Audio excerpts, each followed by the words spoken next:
highest Sarah, recaps. You're not rolling. Oh, natural 20! I watched the session. Natural 20! Wait, what? Natural 4. Alright, so you Natural guys 20. you guys gotta re-roll. Oh, everybody who got a natural 20, re-roll. Highest number gets to pick who does the recap. Oh, fuck. Oh, David, be so Oh. ready. What the fuck? I don't know what the likelihood of that is statistically. You two re-roll again. Just have like an ethical discussion on who should go. Just a reasonable, rational agreement that Blubber Alright. should. Okay, okay. Alright, I want Raypos to do it. Oh, thank God. Even though I played the session and watched the session, I really. Oh, well, if you know so much, never mind. David, you do. Look what you've done. No, the decision was already locked in. So what happened first, David? We spent 45 minutes in the cave. I got some met in the sweet market. mobility boots. What? We met in the market. God damn it. Yeah, we met in the market, and then we spent 6 sessions trying to get out of the market. No, we got out of the cave. I got some sweet boots, and we got a sword with some writing that has some interesting letters on it. We found Kira and the lizard boy in the hut. They're like, Kahas, take care of Kahas. Lizard, take care of lizard. Fuck you. And I was like, cool. And then I got up in the elder's face because he used to be Shalinstian, and I was pissed because I'm edgy. What else? Oh, Abot touched my arm. He did things to me. We carried Kira around like a puppet, and Gil said some sweet ass words when Carrick held him in his arms, and did his magic voodoo. And then Kira woke up. Oh, also, there's a whole thing with the gods and calamities. Arguably the most important part that I almost forgot about. So yeah, the world might be ending, but like that might be something I'll take But I care held of. hands with Abot. That's like there's this band that broke up, and they're like, "Oh well, we're breaking up because I guess the singer's girlfriend was cheating on the." Is this part of the recap? Guitar? No, this is just story. Hey, The he's recap's an over. educator, okay? Yeah, I'm educating. Oh, you didn't say the god thing. I did say the god thing. I said there was gods. Anybody want to elaborate? It hasn't really been explained all the way because you were waiting for me to wake up. I mean, we know what happened. It The was out of Carrick had a character. dream about Carrick had a Lulu dream. and Freya. He was dusty as fuck looking, but he had some dope ass bling. Called him boy a lot. He was like, "Oh, you don't, boy, get over here. I gotta spank you." And it's like, "I'll take away your powers if you're a little dipshit. I'll find someone else." And Didn't Carrick even was like, acknowledge "Oh, the wolf. yeah, there was a wolf. Yeah, there's 5 calamities. So Freya said that she has seen a corrupted twisting land, or a corruption of a twisting land. I'm not quite sure which of those is more accurate. Kothar saw a stone army coming, and Goibniu saw the death of the young, or death of young. Also, I wrote down, endless hunger will eat me. I don't know who that was towards, but I have that. That's a quote. Yeah. See, this is why I don't give recaps. Soup. Anybody care to correct or elaborate, or is that what we're going with? Kira took a nap. I mean, there's a lot more. I mean, which part? The calamities. I'll focus in on the calamities of the case. Anybody want to clarify, correct, or There's an army of stone. Oh. There's twisting Yeah. corruption. There's an endless hunger. There's Destruction of Death of Young Young. or something. destructions of young.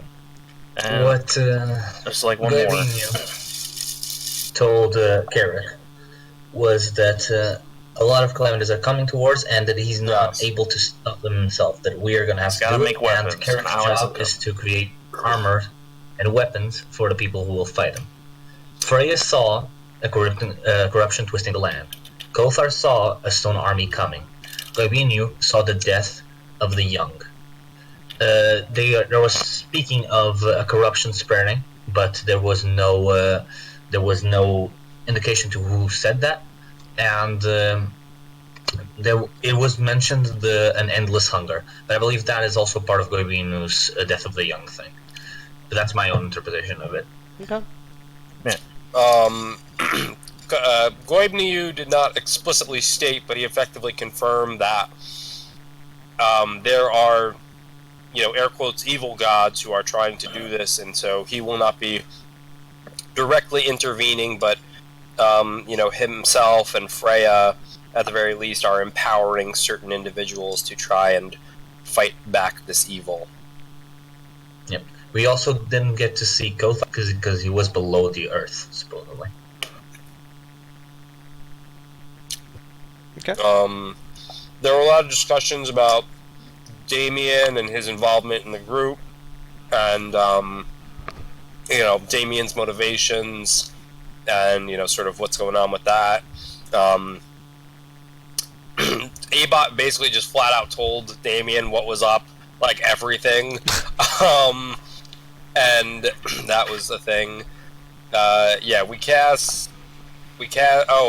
Damien and the old man, the old Dragonborn, got into a little confrontation when Damien found out that the old Dragonborn... Linstein scum.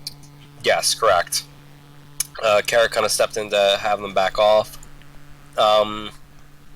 And Damien stormed out at that point. What else? Oh, yeah, so we had a little ceremony for Gil, where Gil made some remarks and some final intentions.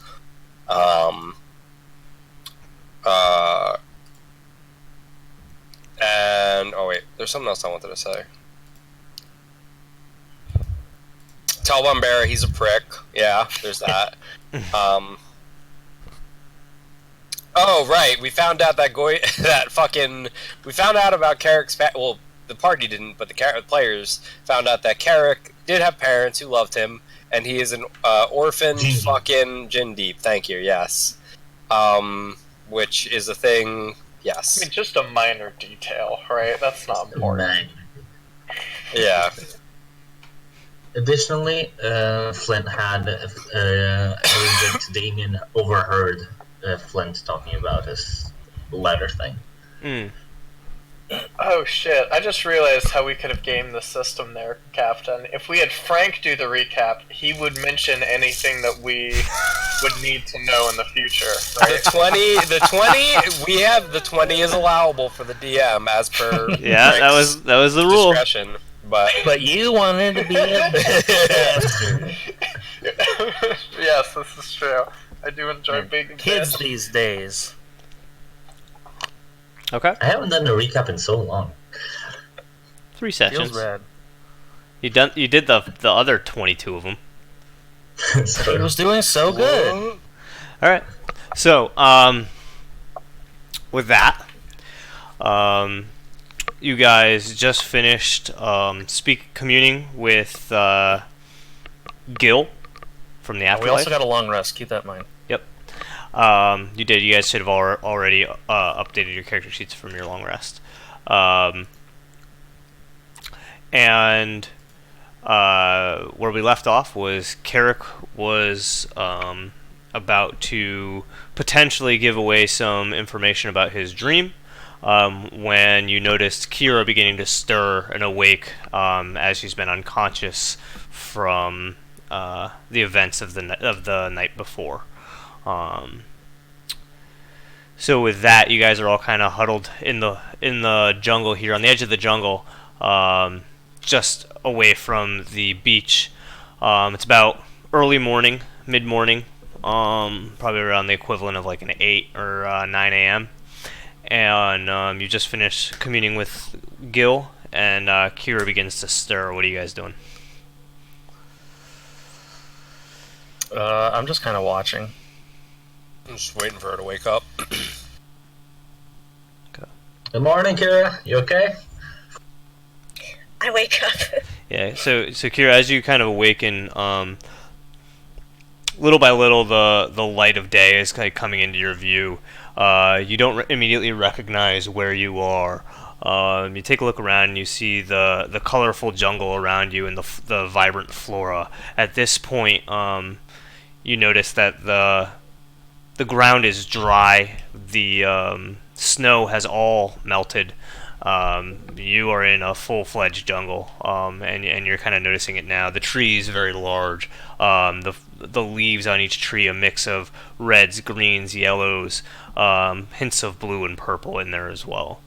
The flora on the bed of the jungle floor, the same, vibrant, different colors, and you're kind of laying amongst all of it. You look to your right and you see your group of friends that you, as they kind of, the haze in your eyes kind of fades. They come into view, and you notice they're all standing around a corpse. And again, as you kind of shift your eyes down, you see that that's Gil. It's a little bit of sunlight is shining through from the canopy above. You're kind of like lying in the shade of the morning. I sit up and rub my eyes, and I call out to the others. Where are we? Safe place. Came here to talk to Gil, see how he's doing. Do you remember everything? As you kind of take in the surroundings and you hear Flint's voice again, you remember bits and pieces of the night before. You remember stumbling out of the cave, falling down into the kind of the hole, and kind of flailing your way, swimming through the water. Then being thrown up on the rock by a dwarf, and as you're kind of looking at Flint, you're realizing it was him. And then it kind of flashes away, and the next thing you remember is yourself in just the moonlight, very faint moonlight. You, with a dragonborn kind of slung over your shoulder, and as you're thinking more about it, you realize it's Smith. You remember taking him into the village. You remember banging on doors and yelling for help, that there's a man dying. Kind of fades away again. You remember bringing him into a home, setting him down, sitting down yourself, and passing out. Darkness until now. Until this moment. Okay. I stand up and kind of wobble a little bit. Where's Smith? Is he okay? He's in one of the houses of the Dragonborn. We assume he was alive and breathing when they last left you. So we assume he's still. Okay, that's good. You said you were talking to Gil? Yeah, Carrick has some high-level magic that allows him to speak with the... Yeah, that, I'm sorry, Lady Kira, we were going to move on. That happened. However, Gil did leave a message. He said that he never got the chance to say this, but he found you to be beautiful and was very jealous of the strength you had. He met many women in his time, but none were like you. Oh. Okay. Well, that's nice, I guess. Well, I mean, that's She your looks prerogative. uncomfortable and starts like Feels fiddling with her hair. bad, man. Friend zone from the grave. She has a long-lost love. Gil requested that we burn his body, which we were about to do. However, before we did so, I wanted to wait to see if you had any last words before we send his body to the sky. Okay. Well, I'm glad I knew him. He was funny and a little wild, but he was always on our side. He was a good friend. I'm gonna miss him. Master Abot, I believe you can proceed. Abot lifts him up and lowers him down into the fire.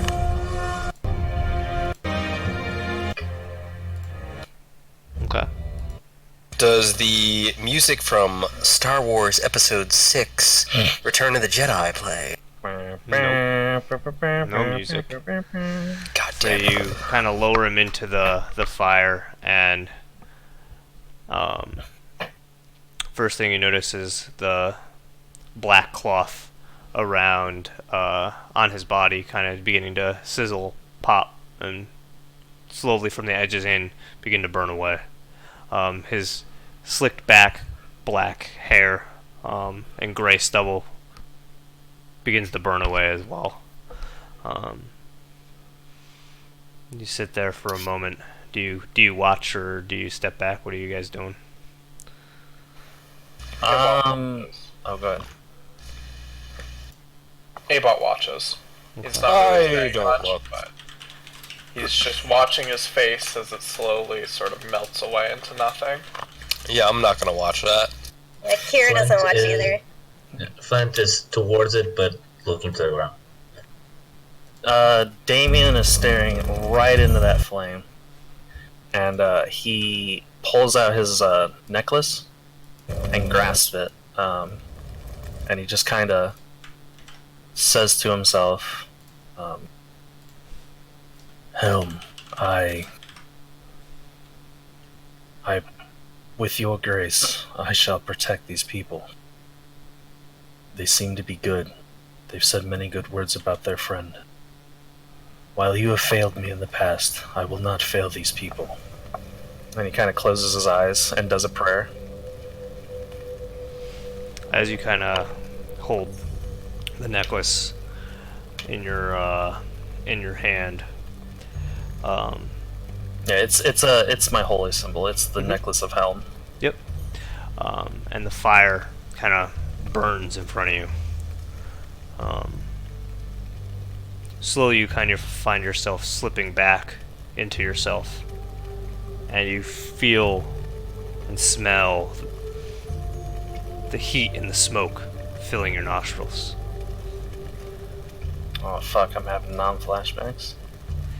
You kind of stand there, eyes closed. The rest of you kind of watch as Damien kind of drifts as he murmurs to himself and stands for a moment by the fire. The rest of you that back away kind of leave him to be. Abot, you kind of stand, continue to watch the burn and watch Damien. He meditates in on himself. And Damien, you hear a very faint whisper almost. You're not sure if it's your left, from your right. Keep the oath. Does this voice sound familiar to me? Nope. Oh shit. I just mutter internally. I say, I've made this oath, and I will see it through, even if it kills me. And I open my eyes, put the necklace away, and walk back with the party. So Abot, you see as he kind of mutters again to himself and turns around and walks away from Gills as he kind of burns. You kind of watch on. You see at this point the robes are all but burnt away. The sword kind of resting on his chest, sitting there amongst the fire. You see as his pants begin to burn away more, different items kind of fall from his pockets. Some coin, other trinkets, nothing that you seem to really care about. What are you doing? Abot's continuing to watch. He's taking his time, just making sure that these last moments of Gil are etched into his memory. And you continue to watch, and now he's all but burning away. His skin is beginning to ignite now. Begins to kind of droop. You continue to watch, and what begins to be turn from quite serene to kind of gruesome as flesh begins to melt away, and his body slowly begins to deteriorate and fall apart. Goodbye, Gil. You will be remembered. Abot swivels his head back, turns around, and moves over to Carrick and Kira. Yeah, and they're kind of backed away at this point. Are the rest of you walking back towards the village? Which direction are you walking? Yeah. Yeah, I suppose. Should we go see Smith? Yeah, let's go check on Smith. Okay. You continue to walk, and to the point you can no longer hear the sizzling and the popping of the fire. And you get to a point where you can't hear it at all. And you slowly make your way back to the village. And as you get closer, you can hear chatter coming from the village. A loud voice speaking in that draconic tongue. As it enters earshot, Abot, what you hear is Kothar. The rest of you, it sounds like that guttural growling, but Abot, what you catch is Kothar has given us opportunity amidst crisis to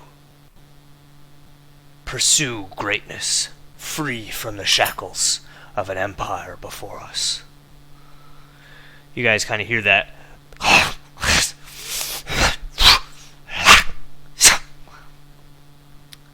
Seems to be coming from the center of the village, very loud. Other than that voice, quiet, except for the lapping of the water on the beach shore.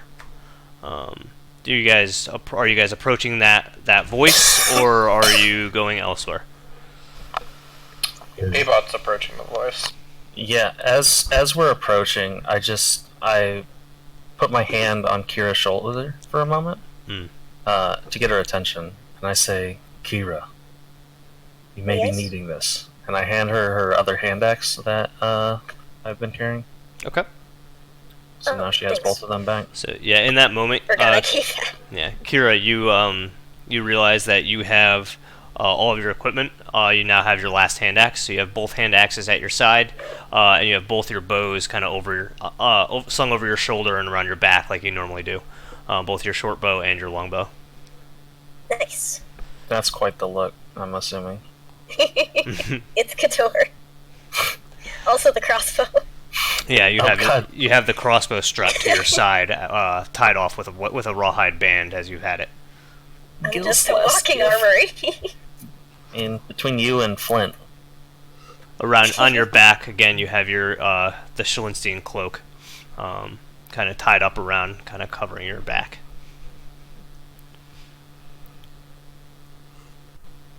You guys make your way back towards the center of the village. The voice is getting louder, and as you kind of come around one of the corners around one of the buildings, you see the elder standing with all of the dragonborn of the village kind of sitting around him in a circle. And as he's kind of speaking, he's turning around, looking at different groups. And again, that growling.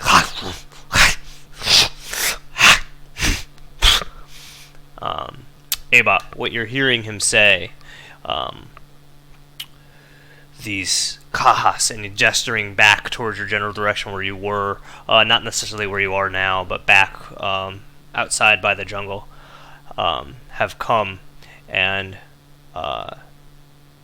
Lith has sent message. Kothar has given us opportunity to achieve greatness outside of the shackle of the Schlinstians. We will hunt these beasts, and gesturing back toward the creature that's half pulled into the water but was stopped. And we will rid the world of their corruption. We will no longer send the young, the Drakelings, to the Schlinstian shackle, to the Makrol. We will, and he says, we will train and we will hunt We will find and we will kill. We will slaughter all of these that there are. We will achieve our greatness, and we will be free of Kothar's disappointment. And again, the rest of you into a point where he kind of just stops and lets silence linger on the villagers. As the rest of you kind of look on, not understanding what's happening, but knowing that his words are kind of lingering on all their ears. As Abot hears this and understands what he's saying, he's awakened mind communicating the message to the rest of the party members. You haven't awoken my mind yet, have you? He has not done that to Damien. That's gaze of two minds that you're thinking. It's if you're willing, he can communicate. Awakened mind is a separate feature from the gaze of the two but minds. I have to be willing. I don't even know that he can do that. No, you don't have to be willing for awakened mind. Awakened mind is he just talks into your brain. Oh, he just straight up. Okay. Gaze of two minds is you guys both agree to share vision. Yeah, as soon as when you do that, does it sound like you? Like, do I hear the robotiness, or? It's more, I don't know, it's more conceptual, like you understand innately what I'm trying to say, but it's not like you can interpret tone or anything like that. And it's not necessarily a voice in your head, it's just you get these thoughts. Okay, as soon as this happens, you guys just see me stop, and I kind of look around, confused. Speaking specifically to Damien, do not worry, this is my own doing. Like, trying to keep it short, but focused intently on the Dragonborn. Like, he didn't even shift to give him too much attention. Okay. Damien's still confused, but... Okay. Yeah. So you would still stop dead in your tracks as the rest kind of keep on slowly creeping forward. And again, you get to that point where he stops and the words are just lingering. But you're able to translate out to everyone. Damien, you're catching the different words coming from this voice, and you hear these different words. It's up to you whether you're making the connection between the words you're hearing from the Elder and the words that are being kind of whispered into your mind. I think you would. I'm going to take it probably as... I mean, Damien's had so much weird shit happen to him. He's just kind of rolling with it. Gonna kind of take it at face value. Yeah, he's like, well, it seems helpful at the moment. Yeah. Flint is, after the translation by Abot, is nodding. Like, he's moving still, but while looking at them, kind of nodding. And, so you guys kind of move to a point where you're kind of just staying out of view so you don't interrupt it, but you kind of stop on the corner of one of these buildings, kind of watching on. The Elder is again now kind of just pacing around the edge of this circle, looking at all of the villagers as they all kind of just sit in silence together. Everybody's just kind of interpreting and taking in what was said. The look on his face is very stern but solemn. The rest of them seem on edge. From where? Okay, you said that we were like far enough away that we're not disturbing. Are we able to like actually like see how many people there are? Yeah. Okay. So the Elder is in the center, and then around him in just a circle, but kind of like layers to that circle. So like a mass of people in a circle. Looks to be around 60 or so individuals, ranging from children all the way to children all the way to older Dragonborn. Would I be able to tell how many of these would be able to actually fight? I mean, you would assume probably everyone except the eldest that look like they can't even walk, and the children. You would assume everybody else could fight in some capacity. They look like they would, if they were taught and learned how to fight, they could probably fight. Okay, because I'm trying to, because with his background, he would know, some of these points that they might want to strike, and how I feel like he would have an idea of what they're up against. He does Like not. Looking at them, you don't know their capacity to fight, but they look like they would be But capable yeah, of as learning. far as and numbers, like just numbers Yeah. against numbers. Yeah, I mean, Like, if he's- in his there's head, he's 60, just trying there's to figure 60 it of out. them. You don't know how organized of fighters they are. Yeah. Yeah, because I was just trying to figure out, mentally, if even at 60, if they went up against Shalinstian forces, like if they'd even just number by number would have a match. No, not They were at all. talking about fighting the frogs. Oh, Not were the they? I thought they Shalinstian. mentioned. No, they Oh. mentioned they won't fight by the shackle of the Celestial Vampire, which means they won't go to the armory to fight. But Oh, gotcha. it's different from what they're gonna fight next. He said Yeah, they're they're gonna just Oh, they're gonna be frog exterminators. I misunderstood completely. Okay. Yeah, never mind. Then Davian is just kind of. But you would know that 60 Listen. individuals could not fight the Shalinstian Empire, right? Yeah, They that's what I was getting at. Like, how futile it was. Right. If these people were gonna go try to invade Shalin, no. But that's Yeah, that maybe was maybe my Damien would misunderstanding. put it into that context, but that is not the intent. Yeah, I just misunderstood completely. Okay. So the elder's words kind of linger on the group, and he kind of paces around the perimeter, and then again he speaks.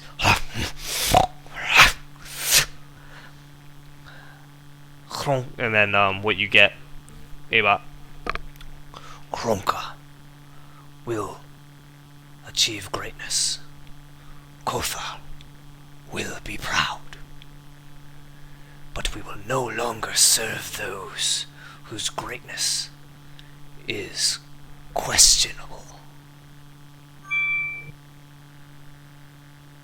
The fire of our heart will burn. The fire of our heart will fight. The fire of our heart will hunt. And then he kind of walks to the corner, one section, and he says, kind of like waves his hand over the group, and then kind of spins around. And he says, if you will go serve, you may achieve greatness as you will. You will still have a home in Kronka. Sorry, I didn't catch what he said. Apologize, Frank. He said, if you will achieve greatness as you will still have a home in Kronka. Okay, and he's saying that to the rest of the Dragonborn or to us? To the Dragonborn. They don't even know you're there. They're having a conversation. He's giving a lecture to the people. Okay. You guys are Is kind that- of standing set off from the group. You're not part of the group. Okay. It felt like because you said like he turned to us and waved to us. Nope, which he is why I didn't. was He confused. pointed to a Okay. different group, and then he spun around. Ew. Oh, okay. It was a Thank you, separate I- group I of misunderstood. Dragonborn. He pointed to a separate group for a moment, kind of giving them special attention, and then he broke that attention and pointed to the rest of the group. Okay, well, good. I misunderstood. Thank you. Abot, from things you've learned and about watching the group, the way he is interacting with this group is very different from what you've seen in the past. He seems to be taking more of a leadership role than he did in the past in the past conversations you've seen. Super, you there? Yeah, I'm there. Okay. He continues to speak, and again, the rest of you, and he says, "We must be decisive in this time.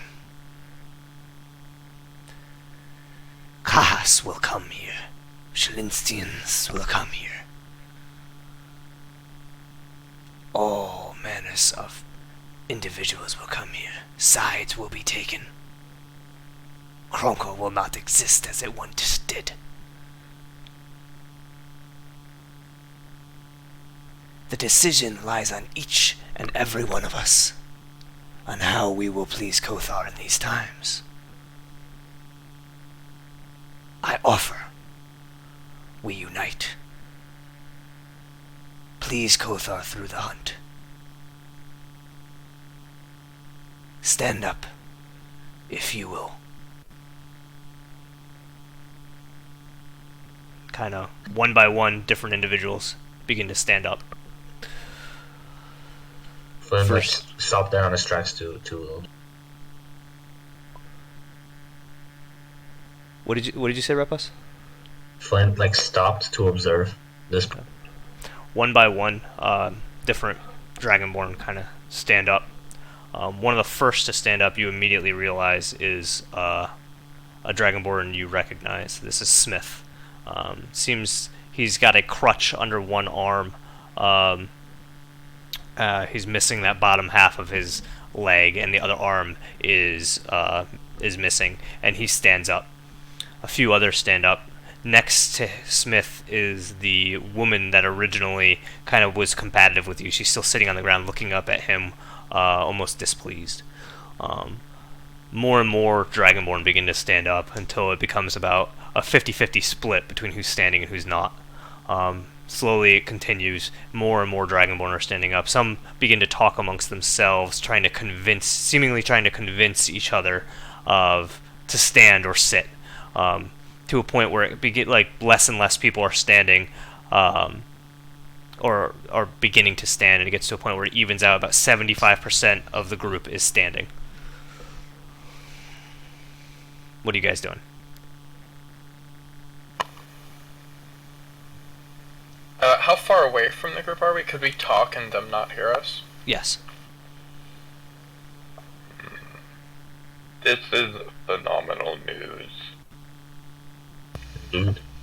I would warn each of you to be careful in social situations.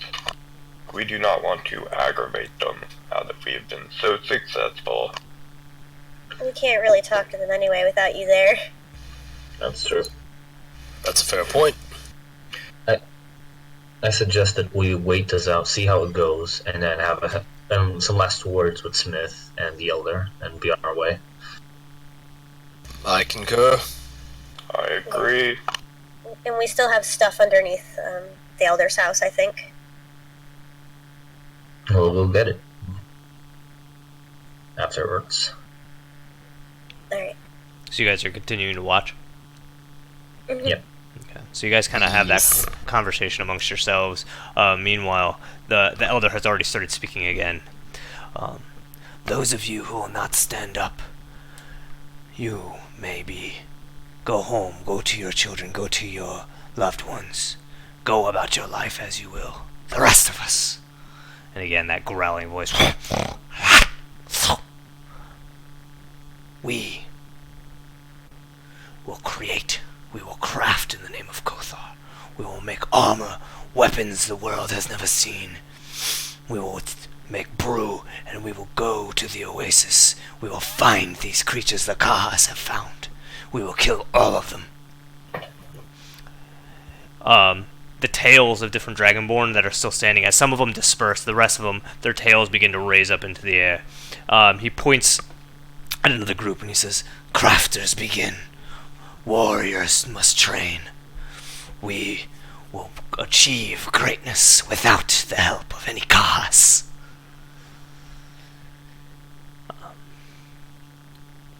And with that, he kind of spins and starts to push back through the people.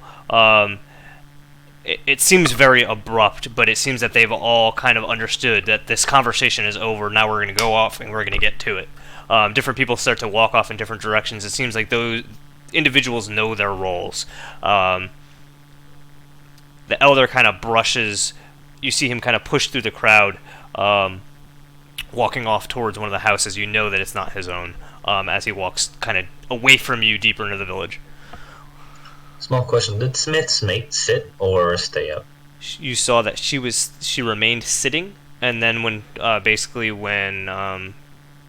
he asked those that aren't going to stand to leave, she got up and walked away.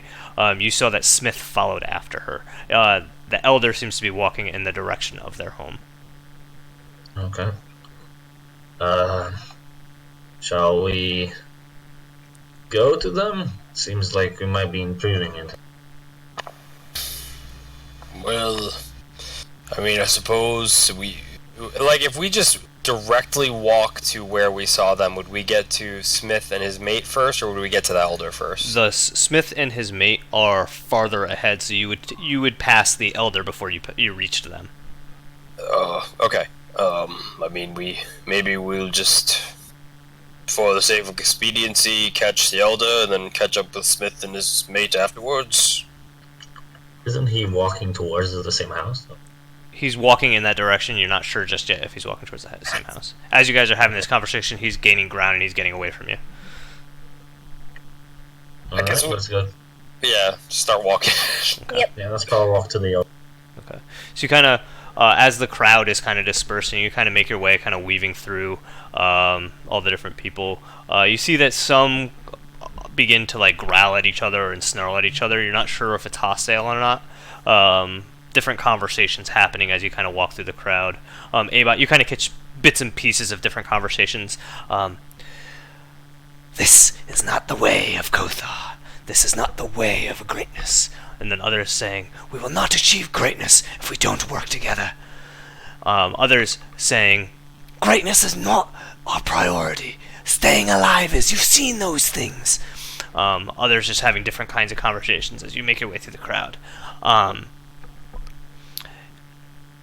You get to a point where you kind of push through the most of the crowd, and you see the elder he's just exiting. And you get to a point where you're now he's out in front of you, you're kind of walking behind him, the crowd is behind you. You could probably yell and get his attention if you wanted to. Or are you just going to kind of pick up pace and try and catch up to him?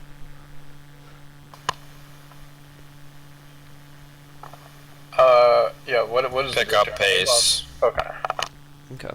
Yeah, Damien's kind of an outsider here, so he's just following you guys. Damien, you've noticed a couple different individuals kind of give you a look, but then kind of not pay much mind. Nobody seems to be bothered by your appearance. No Well, that's good, because they'd be bothered by me if they did. So the rest of you guys kind of all pick up pace, and you're able to catch up to the elder. How do you kind of initiate? You're within. You get to a point where you're like coming up on arm's reach. You could reach out and like touch him if you wanted to, as you kind of come up behind him. Sir. Class. I thought you had left. We still have to pick up our stuff. We were saying goodbye to a friend, the one who died here. Yes. Well, we wanted to thank you for the hospitality, and hope that you're able to make this work. Yes, I afraid I had to take some liberties as he kind of like looks around with what I've told the people, but I feel it is for the best. We must change our ways a bit, but kind of looking at Damon, I think we can all agree, again, it's just for the best. I just give him a nod. Self-improvement and the destruction of complicated things is a way to achieve prowess, and in that way greatness too. In my view. Let's just say I'm not sure how much of a believer I am, since you've all arrived.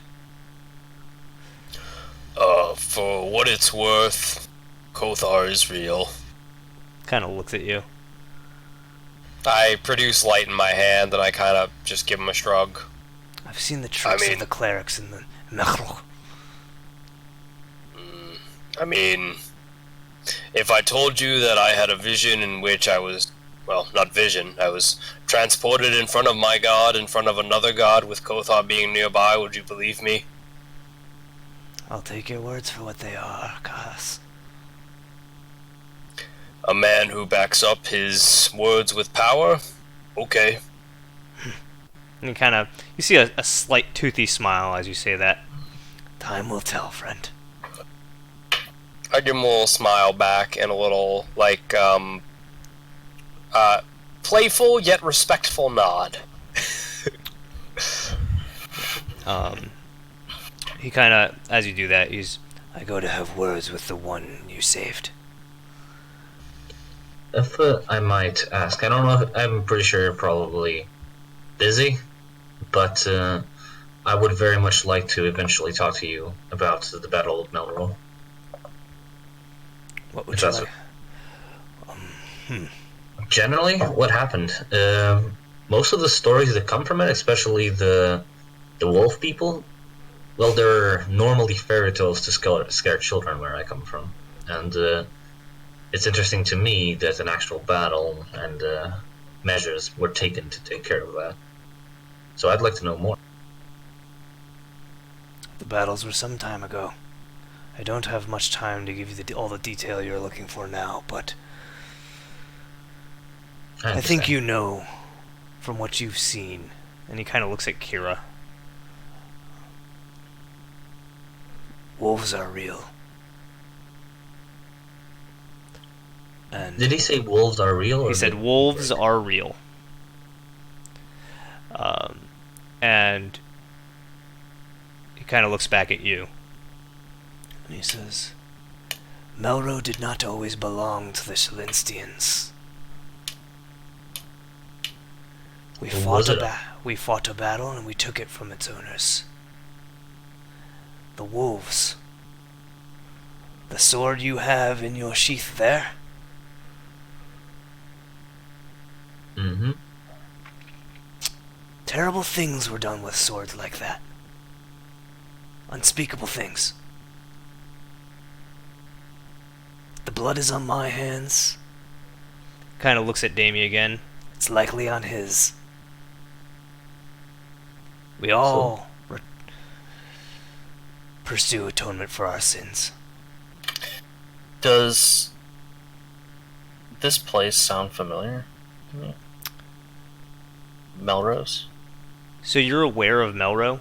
The history behind it, not really. You're maybe a little too young to have heard the stories of Melro. I figured. And it doesn't seem to be like something that is talked much about. You know that it was taken in a battle, but you don't know what he's actually referring to, and you've never heard of wolf people or anything like that. Alright. So what you're telling me is that the wolf people weren't exactly feral or violent in any way. It was the other way around. It's a matter of perspective. Well, If you ask me, the, as you call them, wolf people, fight ferociously. As would any mother working to protect her young. So I am right. They are not feral. They are not a force in nature there to destroy you. They are people like others. It's not how the fairy tales paint them. I see. They lived in a city, boy. They still live? I haven't seen one since the battle. But really, I must go. I've given you quite some detail. Thank you very much. I apologize for taking it. Awaits me. Good travels and good luck. Before you leave, He kind of You started to turn, and then as you spoke, Abot, he kind of stopped. will you happen to know the location of such a city, or where it once was? Melrose is On to the the map. Melrose to the north, past the mountains. My thanks. The city was not always called Melro. Many referred to it by Schlamax before. Shlomas. Okay. Bless you. With that, he kind of nods at all of you, and he turns and continues walking in the direction of the home.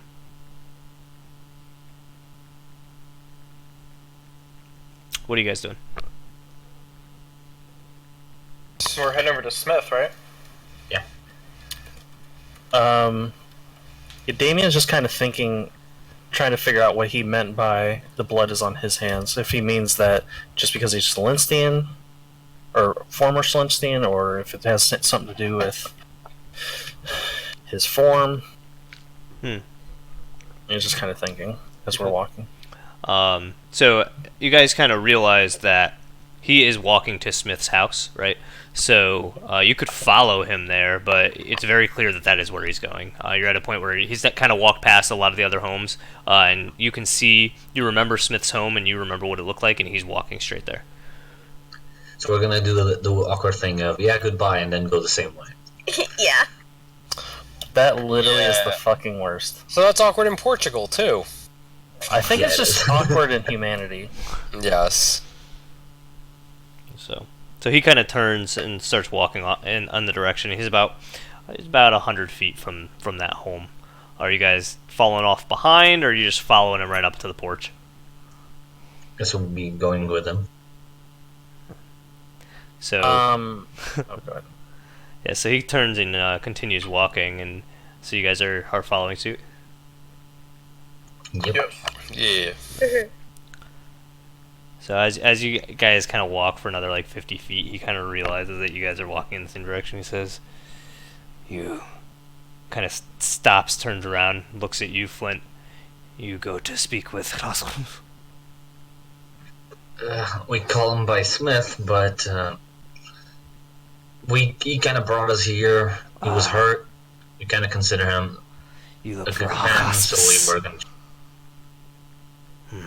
I was going to speak with his partner, as you would call it. Oh, okay. She has been troubled from some time now.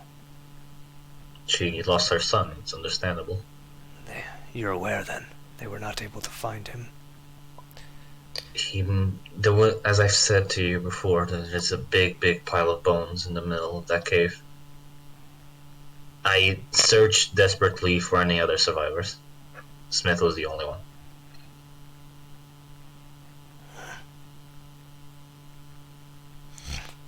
Well, do you intend to... What do you intend to talk about with them? I believe we were going to say goodbye, mostly, and see if we could do anything else for them. Very well, you come with me. And he kind of leads you up the porch. You guys follow? Yep. Yeah. He kind of hobbles his way up the porch and kind of knocks on the door. Pretty immediately it opens, and it's the Smith's partner. And the elder kind of, his tail kind of raises about midway and kind of hovers there. And he looks at, they're just staring at each other for a moment, and no words are exchanged. And the door opens a little bit wider, and she kind of turns and walks deeper into the home. He kind of steps in and then looks to you for a second. It's very clear that when she opened the door, she saw all of you standing there, and he kind of gently motions for you to come inside. You guys follow? Yeah. Yeah. Okay. You walk up the porch and you kind of walk in, kind of the group of you, single file, one by one through the door. You see to the left there is a bed. On the bed is Smith. He's kind of unwrapping bandages on his lower extremity slowly. Kind of looks up at you, and Kira kind of makes direct eye contact with you and nods. Doesn't say anything. The other Dragonborn kind of walked in deeper into the home and sits in a wooden chair. She kind of gestures over to a long bench and two chairs that are next to it. The elder kind of goes up next to her, putting a hand on her hand, his tail rising high above his head, and then he slowly lowers himself and sits on the floor. No words have been exchanged at this point. What are you guys doing? We were motioned towards benches, or Towards was it for the elder? a bench and 2 chairs.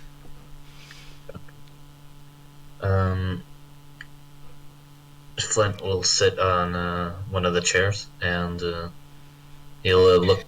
He'll before like doing that. He'll say, "Wayne Smith, are you feeling better? Yesterday you were a bit." As you kind of say that, he looks over at you and just.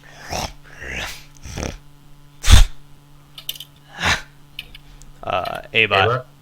It is, the wounds will heal. Greatness will still be achieved. Okay. Abot translates this. I don't think there's much I can do for you now.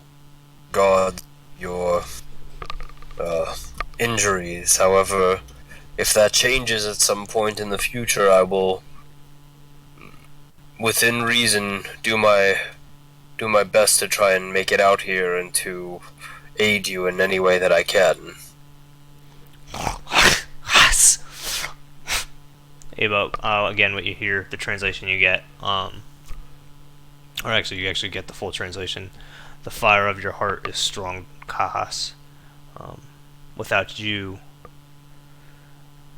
a dragon and a dragon's fire would no longer be.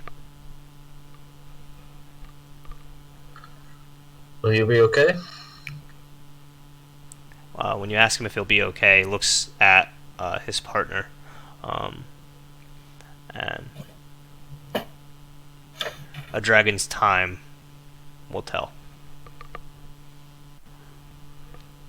Is there something else we can do for you?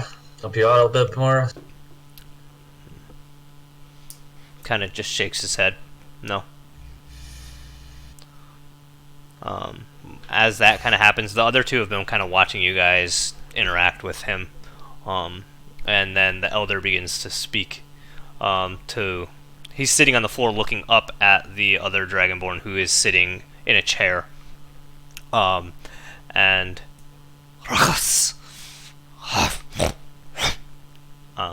Abot, what you hear is, decisions must be made.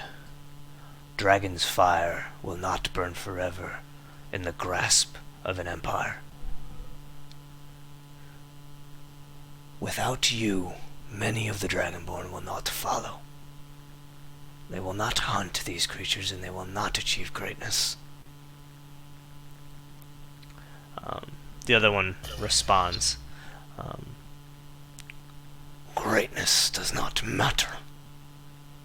All that matters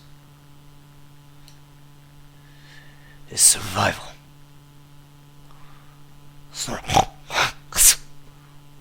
And I will not hunt. We will not fight for the Shalinstians. We will leave this place and we will survive.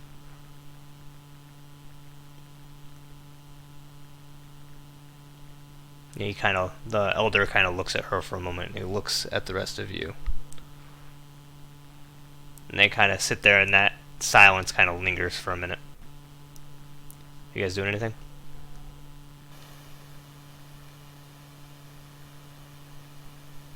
I'm trying to think. He kind of looks away from you, looks back up at her, and he begins to stand up. You guys doing anything? You have a place to go? As you kind of speak up, she looks at you. They're kind of, all 3 of them look at you.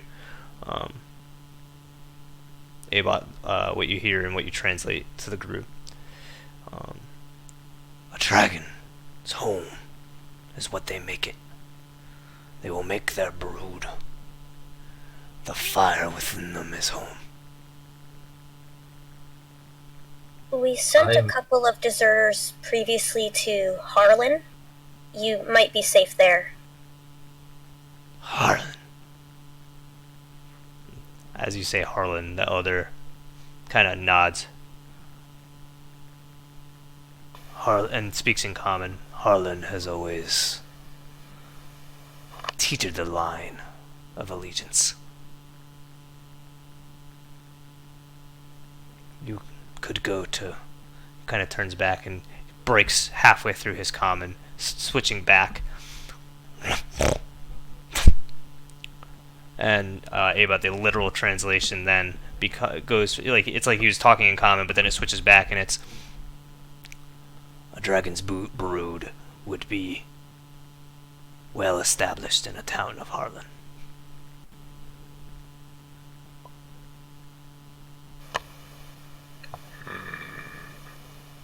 It is not my place to give you any kind of direction, but I can give you insight on what I've seen being done. And growth through training and through creation and improvement of a settlement, despite its sacrifices, brings greater safety in the long term and better chances of survival. But of course your choice is your own.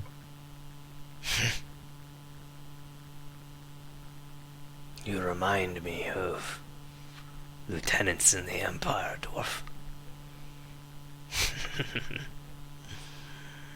And at this point, he's kind of beginning to walk back towards the door, kind of brushing past all of you.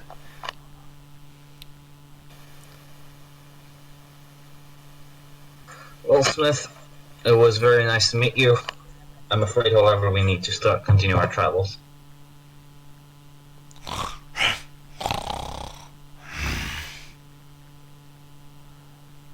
The brightest fire I have seen of a Kahas. The brightest fire I have seen of a Dragonborn is the fire each of you has as you fight. And as I look into you, I see a man as sturdy as a dwarf.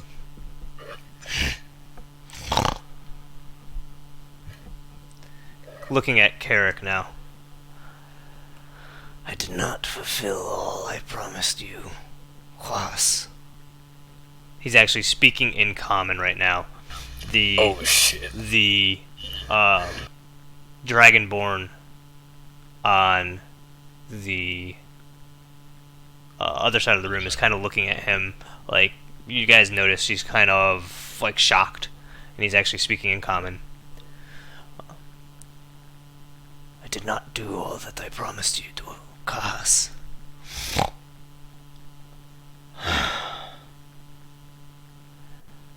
When you can return and find me again, I will fulfill my end. And he kind of raises that arm, and as you said, you will fulfill yours. Which arm is missing? That's his right arm. So I say, very good, and I put my left hand forward. He kind of, when you give him his hand for a handshake, he's familiar with the action, but he kind of smirks, and he grips your hand and shakes it. Do we do a bro thing where we grip forearms, or we do hands? It's up to you. What are you going for? I'd like to. Well, I go with a handshake. Yeah. So you kind of put your hand there, and it's apparent that you're going for an actual handshake, and he grips your palm. Your palms meet. It's a firm, sturdy handshake. I want one too. Can I while I'm shaking his hand, can I pump a cure wounds into him and see if anything happens? Okay. Alright. I'm taking the spell slot away. Okay.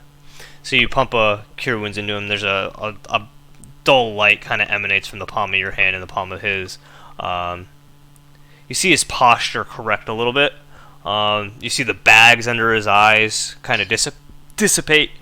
The wound doesn't change. The wound on his leg doesn't change. You do see there's a couple scrapes on his neck and along his chest, and like the top of his chest where his neck meets his chest, that kind of close. But the missing arm and the missing leg do not regenerate. Yeah. Darn. Alright, well then I Searing Smite instead. No, I'm kidding. Wait, but hint, regenerate. Yes, yeah. Okay, good. I'm picking up what you're putting down. Okay. I will, barring my death, I will do more later. I know, class. With that, what are you guys doing? I want to shake his hand too.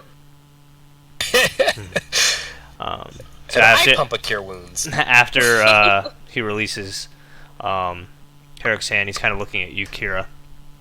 And you. Without you, I would not have returned. And he kind of looks at his partner. Things are broken here. But you stopped them from being destroyed. I thank you. Kind of looks at his partner again. Looks back at you. We thank you. I say, anytime, and I shake his hand, and I look at his partner, and I say, if you do end up going to Harlan, tell Desmond that we sent you. She nods.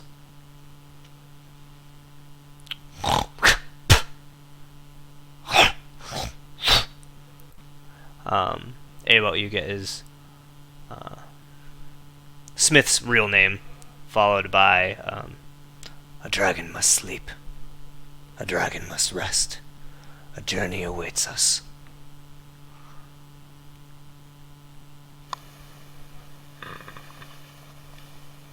Do you pass that to us? Yes, Ava passes that to you. Alright. Then Flint will turn to her and kind of take off his helmet, put it in his hands near his chest and say, "We could not bring to you all of your brood. Our apologies and condolences." You'll give a bow and look to Smith once more and say, "Goodbye and best of luck and good travels." And he walks out. Okay. Kira gives him a nod and follows. Goodbye, Smith. You will be remembered. Ava leaves. Carrick? Carrick leaves. Okay. So you guys all step back out onto the porch. You see Damien kind of standing there leaning on one of the rails of the porch, kind of looking out at the oasis. Damien, you kind of see them, you hear them kind of step out behind you. What are you doing? You're muted. Shit, you're right. I just look at them all and I say, "Have you said your goodbyes?" Yep, let's get our things and let's start hoofing it. Where do you plan on going? Well, the Bleeding Dunes. We have a contact there. We're gonna have to talk. Very well. Are you coming with us? Oh, yeah, I was sure. asleep. I was asleep for the whole thing. Yeah. We told him everything. I am Pretty your much. new traveling companion. Alright. Yeah. So it seems like he hates the Shalinsons. It seemed. Well, that's fair.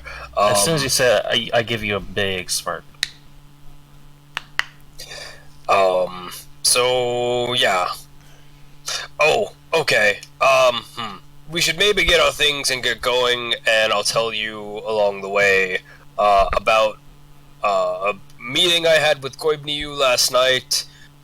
Freya was there, and it appears like... Wait, Freya was there? What? Yep. Okay, yeah, Everyone we're went gonna to the have park. to... We're gonna have to talk about that. Yep. Yep. You guys go get your stuff from the Elder's house, and I will get the horses.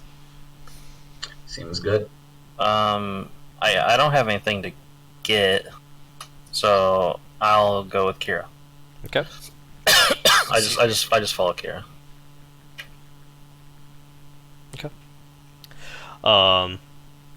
So you make your way.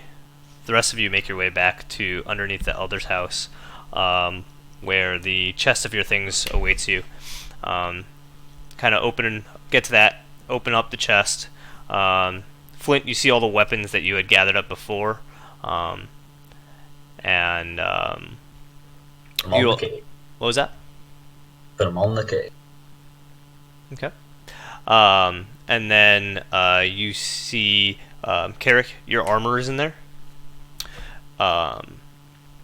And Abot, none of your things are in there, but then you remember that you have your you had your books inside your chest. Uh-oh. Ava went swimming. This is true. Wait. We figured out that the books were it. Oh, wait a minute.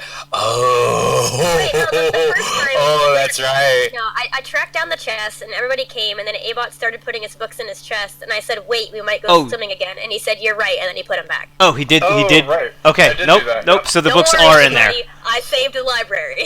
Good Rip job. rap. Good job. I forgot that you intervened when my notes were wrong. Because I was trying to think and remember, and I was like, I'm pretty sure I never took the books No, with me. I got you. Good job. My notes were MVP. wrong. MVP. So yeah, your books are in there as well. So you guys are able to gather all your things. Flint, give yourself. You have 2 maces or warhammers, whatever you want to call them. 2 swords and a short bow is what is added to your inventory. Carrick, you have just the regular armor that you had before. Swords are short, right? There are short swords, yes. And Abot, you get all your books back. Yeet. Okay. Nice. Damien and Kira, you were making your way towards the edge of the jungle where you had left the horses in the wagon. You kind of walk to the outskirts of the town.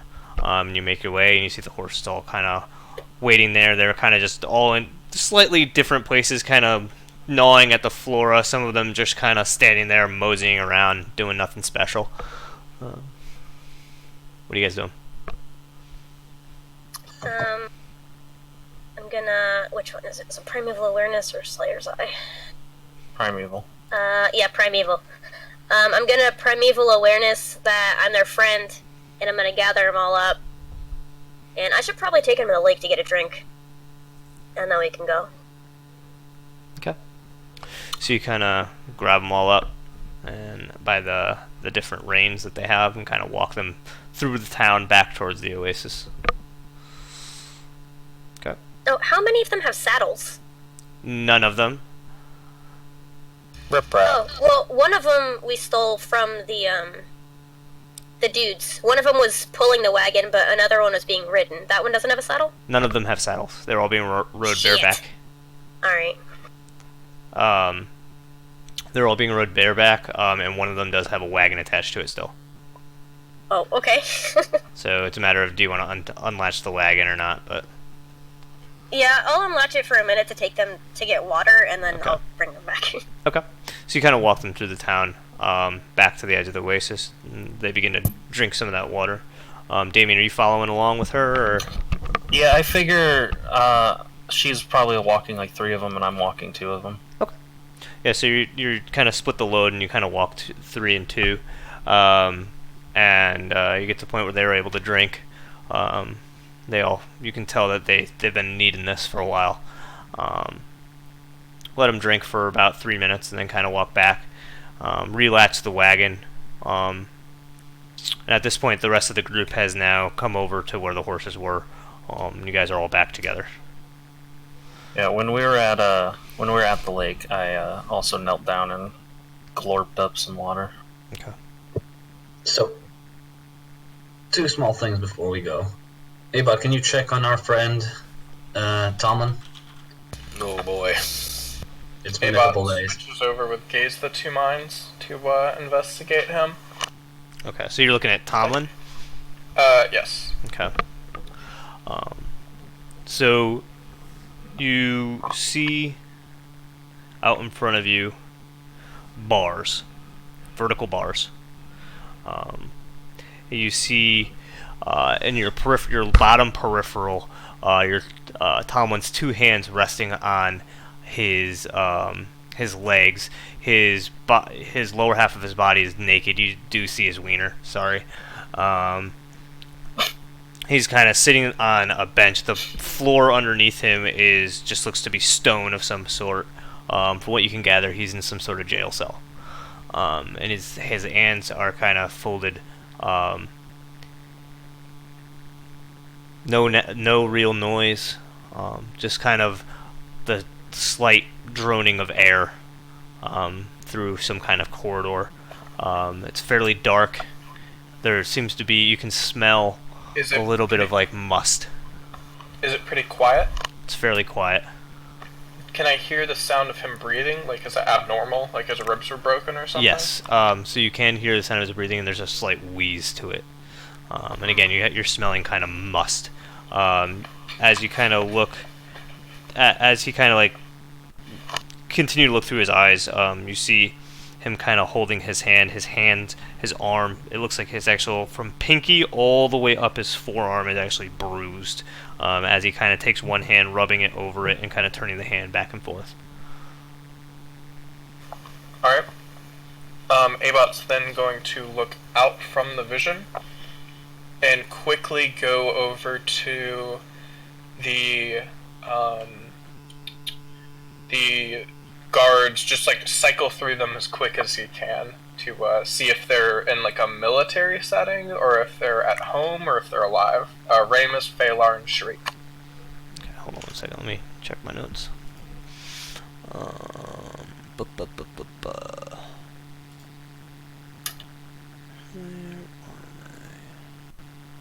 They're all drunk. They're all dead. No. Give me one second. Okay. So Ramus, you see him walking down a street. You see, as he's walking in his peripheral vision, left peripheral, you see that there's a large statue. You recognize it and remember it from when you were in Shalinsta. It is the man holding a sword at his chest, like pointed down. And you recognize the square from when where you guys climbed into the sewer. So do you kind of keep watching, or do you jump? Can I tell it all from peripheral what he's wearing? Like armor? Looks like he's wearing leather gloves and a white shirt that kind of runs into them. Doesn't look like Shalinstian armor from what you can tell. There doesn't seem to be any. You don't hear any like chainmail jingling or anything. Alright, yeah, he's just gonna cycle them. Okay. He's just checking for those things, and then we'll move out. You jump to Phalar. You see that he's sitting at a table in the middle of a conversation with an elven man, and the words that you catch as soon as you jump in: "You can't treat her like that. She's not stable." Do you continue to listen? Yeah, Abot's gonna continue to listen just to get the context of it. She hasn't been well for weeks. There was a reason that they gave you leave and you could come home. You cannot be speaking to your mother that way. And as he says, then you see the hand kind of reach out and slap the elf in front of him. Do you continue to listen and watch? Yes, actually. You see the elven man in front of him, and he's like, then say, "Phalar, you can't tell me how I can treat her. She's just rude. She hasn't been well, and she's just getting meaner. We need to leave this place." As much as I'd like to continue watching the CW drama, I'm gonna cycle to the next person. Okay. The next person is Shriek. You can see him walking as you kind of jump into his vision. He's opening a door. You see he's entering a tavern, and you see that it's a quite busy tavern, especially for the morning. And there's breakfast being served, and there's a woman delivering a looks like some kind of egg or something. To a table right next to it, and as he kind of walks in, she's like basically right in his face, and you see that he reaches in for a hug, and he hugs her, and then you hear, "Oh, how's work going today? I just couldn't. I just really wanted to see you," and she's like, "Oh, I'm so happy you came. I mean, I've only been here for 15 minutes. We just started." Do you continue to watch? Abot returns to the real world. Okay. So, He seems to be still in chains, but he's alive. alright. Kara, do you think you could contact him to see if we can get his location? Well, I can. You give me a minute, I'll figure something out. But well, I was contemplating trying to contact Bombera again. But if I contact Tomlin, I can't try it again until tomorrow.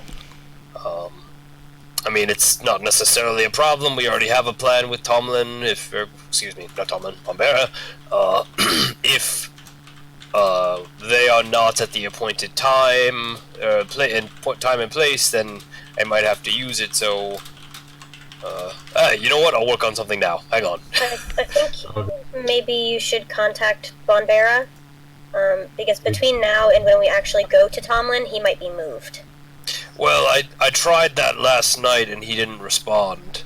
And well, my Did you point. get the guard?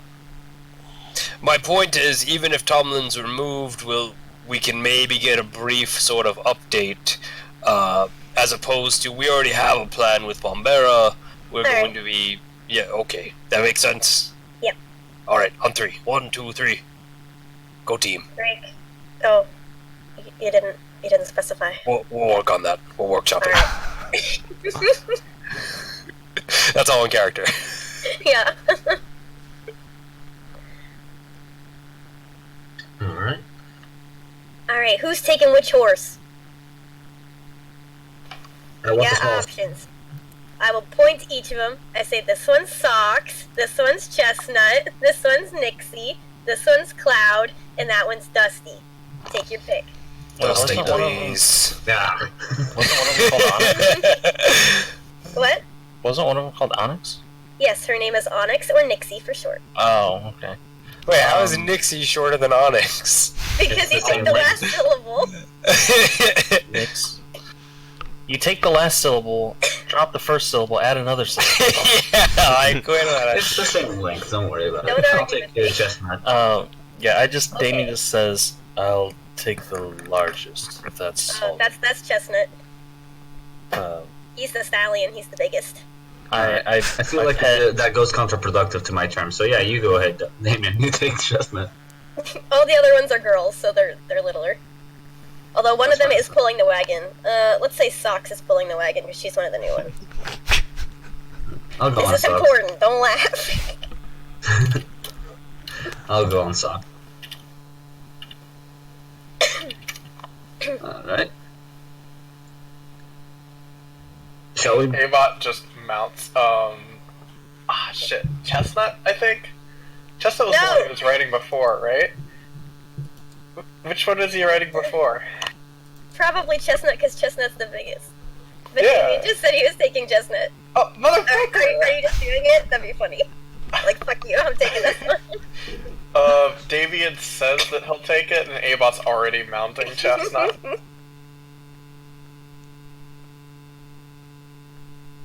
Alright, well, some people can get in the wagon. We have a wagon. Just pick a horse, get on it, or get in the wagon. David, you're How muted. much weight can the wagon yeah, hold? I'll just get on whatever. Probably more than the horse. I'm just gonna get on whichever one is pulling the wagon. Why? Because I have vehicle proficiency. I mean, This is so complicated. We're taking like fucking 20 minutes.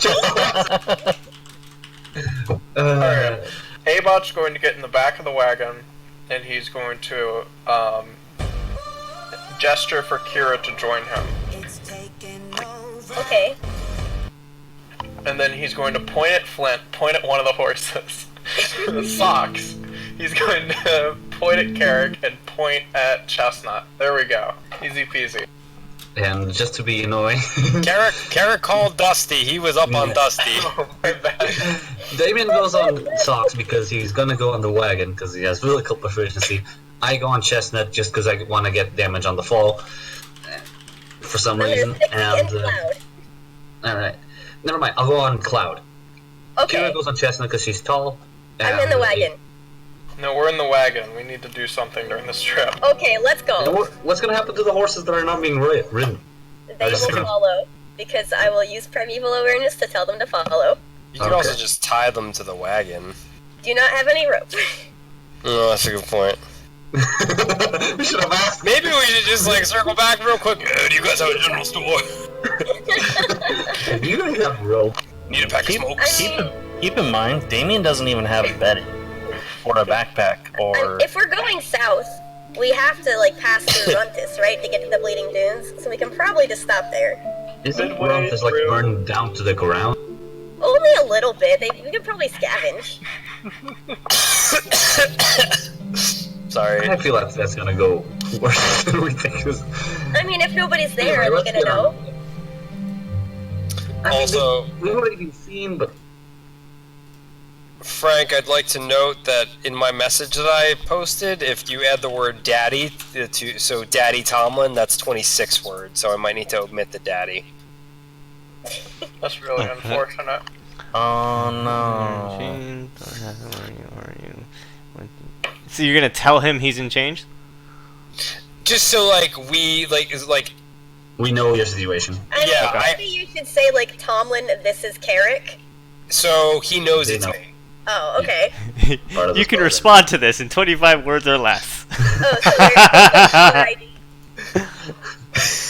Okay. Short, sweet, to the point. Alright. So, you guys have figured out who's going on what horses. Who's taking the lead? Kira, are you? Damien's on the front horse, Okay. and I'm in the wagon. Okay. I need one of you to make a animal handling check, please. I will do that. And do I get advantage because primeval awareness? Sure. Nice. You're gonna need that advantage. Oh my god. That's a 6. You investigate the horse's prostate. Okay, you a 15. Okay. So there's some struggle figuring out who's going on what horse and what horse is taking the lead and who's taking the lead. But after, some deliberation, you guys are all able to figure it out, and you're all able to mount horses successfully and begin on your way. Damien, you're taking the lead. And have you guys all told Damien where he's going? Have you? The Bleeding Dunes, yeah. Yeah, they mentioned it to me. Okay, and you know generally what direction that is in, I assume? Have you guys showed him the map? Or left. We'll show him the map, No. yeah. There's still a lot I want to talk about with the crew. Oh, yeah. But generally, so Damien knows where he's going. He's been showed the couple different maps that you guys have, and you guys begin moving west from the oasis. Let's just have towards a the Bleeding moment Dunes. to Yep. just be thankful that we're out of this fucking town. No more of my characters will To be die. fair, we don't need any more moments. We've already wasted a lot of them, so let's just move on.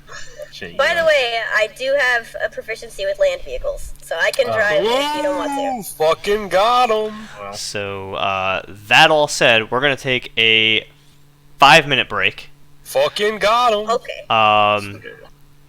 As we get ready to move towards the Bleeding Dunes, and now that we have left Kronka. Oh, thank fucking God. I'll be right Alright, back. be back in 5 I gotta minutes. get Wawa. I like the Okay, conclusion I'll be a right lot. back. I like the conclusion a lot.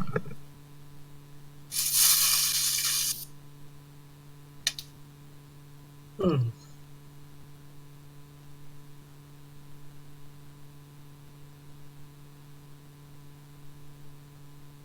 Is anyone here?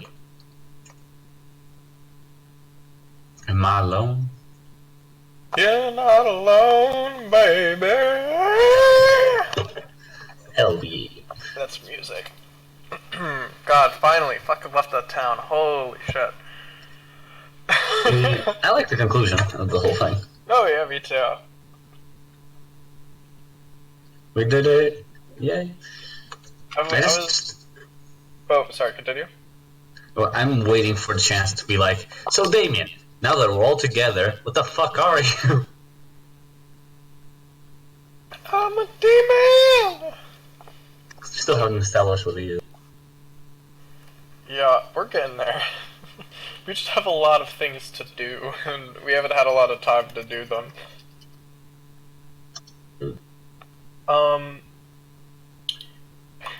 I liked that, I don't know, I could just picture us thinking that burning Gil's a great idea, and once his face starts to melt off, people go, no, that wasn't the smartest. Because I wasn't even thinking about the logistics of it until we actually put him in the pyre. Like, you look to the ground because you mourn, right? Mm-hmm. Just a respectful thing to do. So it also makes sense that Abot doesn't do it. That's just a Portugal thing. In America, we, like, make noise. We, like, just talk with each other very loudly. Wait, during a funeral? No. It's just, like, to signify, mourning. It's a part of the process. You're trolling me. Who's trolling Is you? it true? Are you actually You just guys fucking... speak- Wait, do you not know that? What? Do you guys speak really loudly during funerals? The louder you speak, the more it signifies... Like, it's a mourning process thing. What? How have you not heard about Wait, this? what are you talking about? Okay, he's trolling me, thank you. God damn. What? That's just an American thing. We're allowed people. No, it's not. You can't lie to me.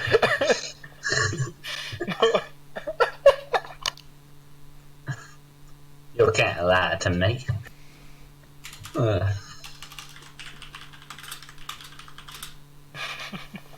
God, that was so funny. When fucking Kira, we show up with the horses. I'm just picturing her like, this is Chestnut, this is Nixia. You just want to get on our way. She's like low-key upset that none of us are as excited as she is about horses. And this is so sweetie. I have returned.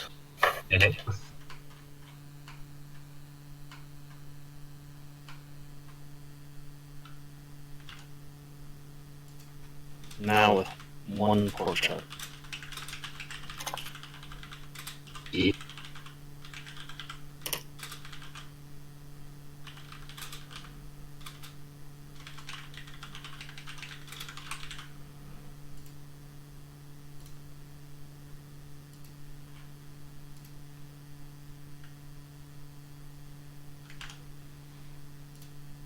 Is everybody back? We're missing Captain Sarah.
I'll be right back.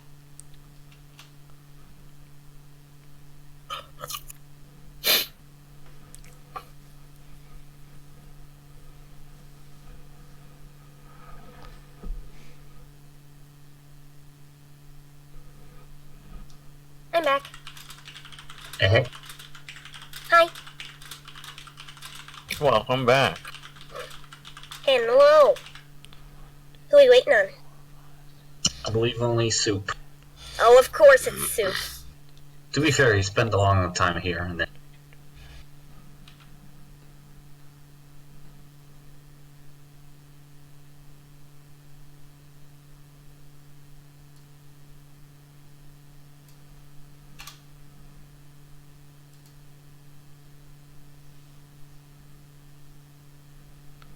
Which horse am I on? you're driving the Socks? wagon. Okay. Socks, who is pulling the wagon? How did you name these horses? Okay. Well, I'm gonna assume Frank- Socks is the one that has only white feet. Yes. I legitimately thought it was a random word generator thing. No. I named them based on color. Oh, I see.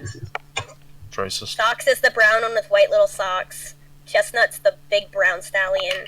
Onyx is the black mare. Cloud is the white mare. And Dusty is the one that's like black and kind of brownish. Okay. Because she looks like she got dust all over her. There's a method to her madness. I know what I'm doing. You know. She knows what she's about. I can respect that. That's what we need.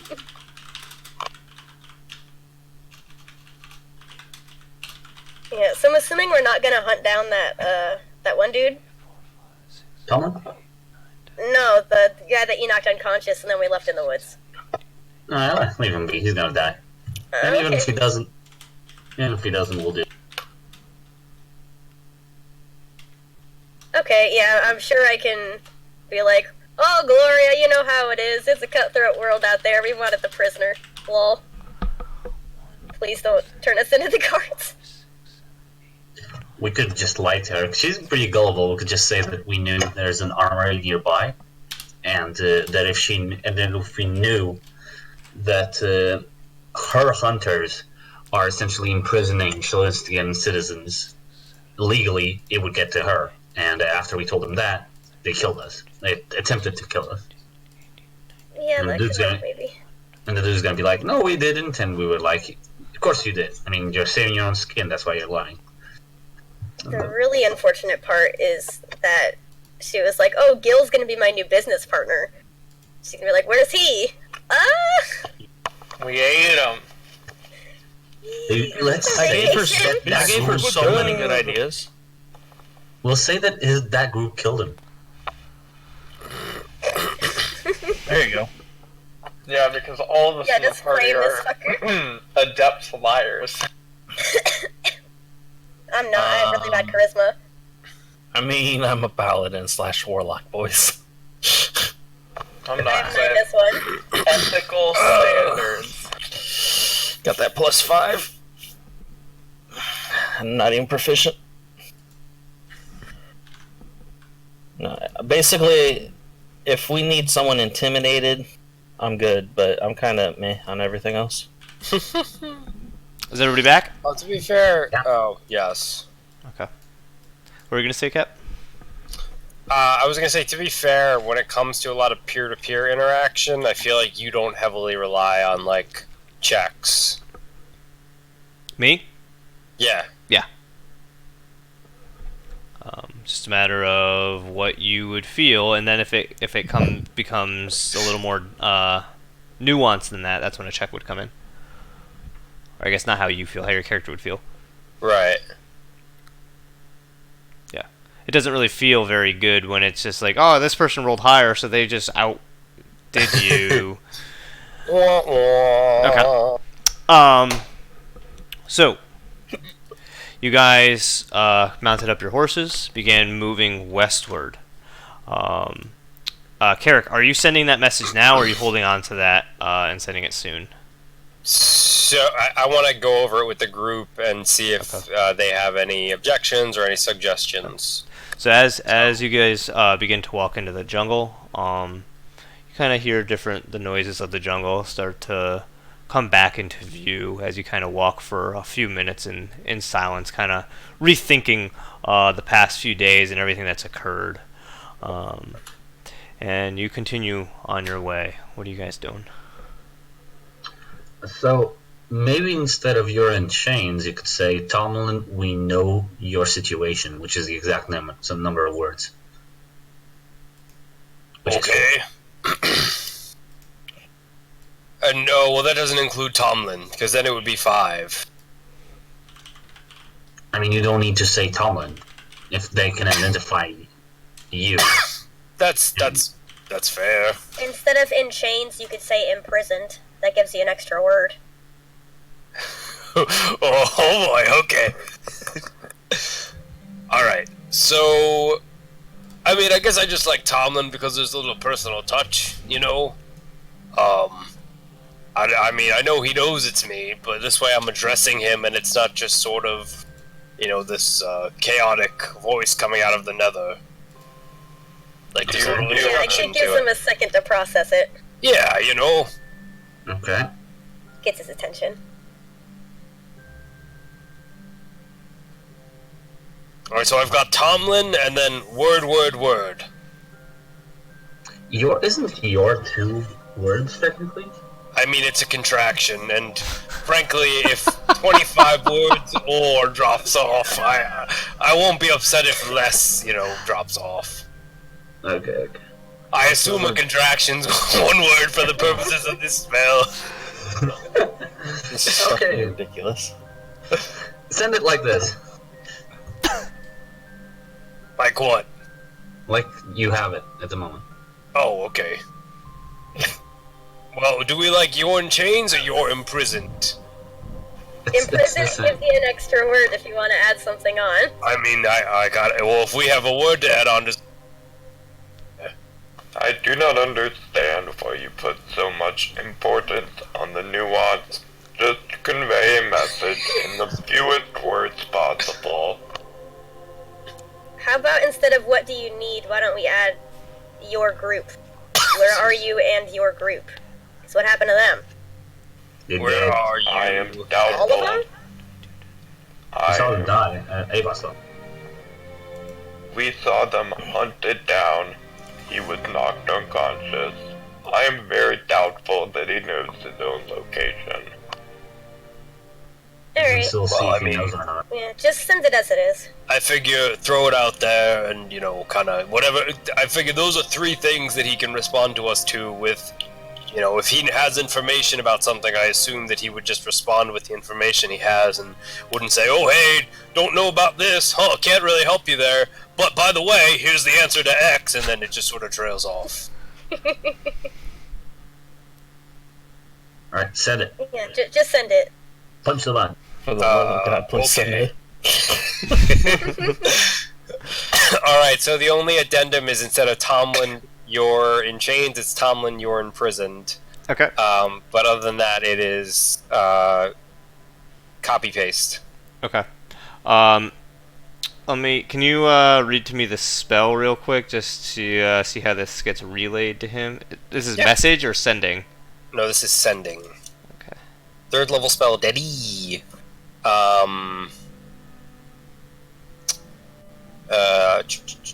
So I know the range is literally the plane that you're on. Mm-hmm. You send a short message of 25 words or less to a creature with which you are familiar. The creature hears the message in its mind, recognizes you as the sender if it knows you, and can answer in a like manner immediately. The spell enables okay, that's not relevant. Okay. You can send the message across any distance and even to other planes of existence. But if the target is on a different plane than you, there is a 5% chance the message doesn't arrive. Okay. Alright, and you have the materials to cast this? I mean, well, 1, it's a thin copper wire, but 2, isn't my material my holy symbol? Which is on my shield. Is that an arcane focus? For a Yep. cleric, I believe it is. Okay. Yeah, there's no like explicit price, so it's covered by the arcane focus, which Okay. is his holy symbol. Okay. So you're able to send the message.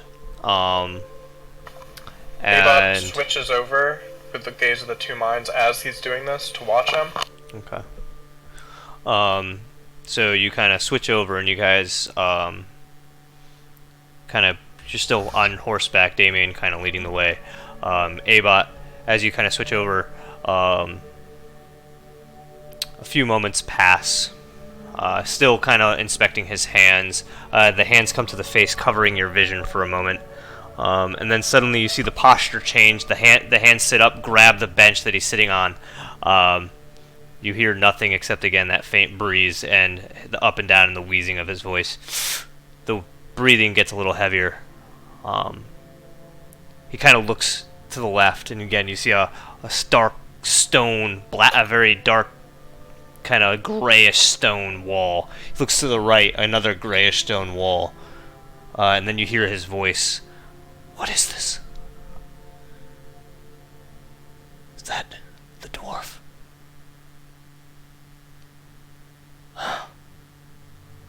He kind of goes silent for a moment.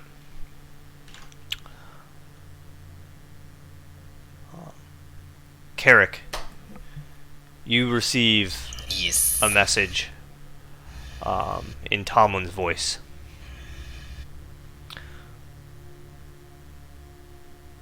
We traveled north. The mountains. Hunted by men. No matter how well we hid, they found us. Brought us further north. Guards talk of war.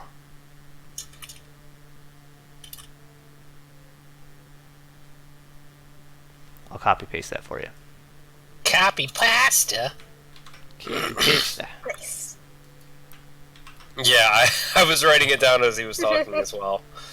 I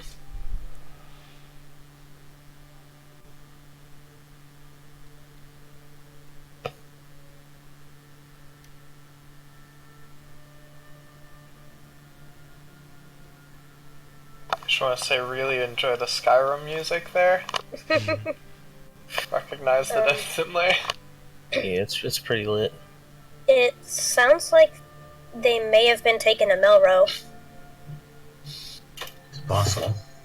Well, Or closer to the Guancross Fort front. Closer to Tristan, depending on where he was. There's also the little stars, which might represent cities. I think those are military forts. There's one on the lake, right next to Runtus, which I think is the armory. Oh, I see. So I But think it's also possible that they'd be taken there, right? maybe it's I mean, either. he's talking about... If guards talk of war, it's possible he's in the military front. Or in one of those. Yeah, that's yes.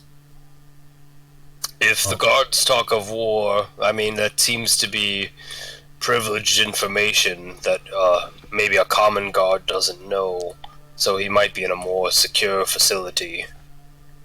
true. Yeah, it sounds like he might be in this fort or whatever it is. I imagine there's already a war at the Guancross Fort front. Sorry. Okay. Oh, that's fair.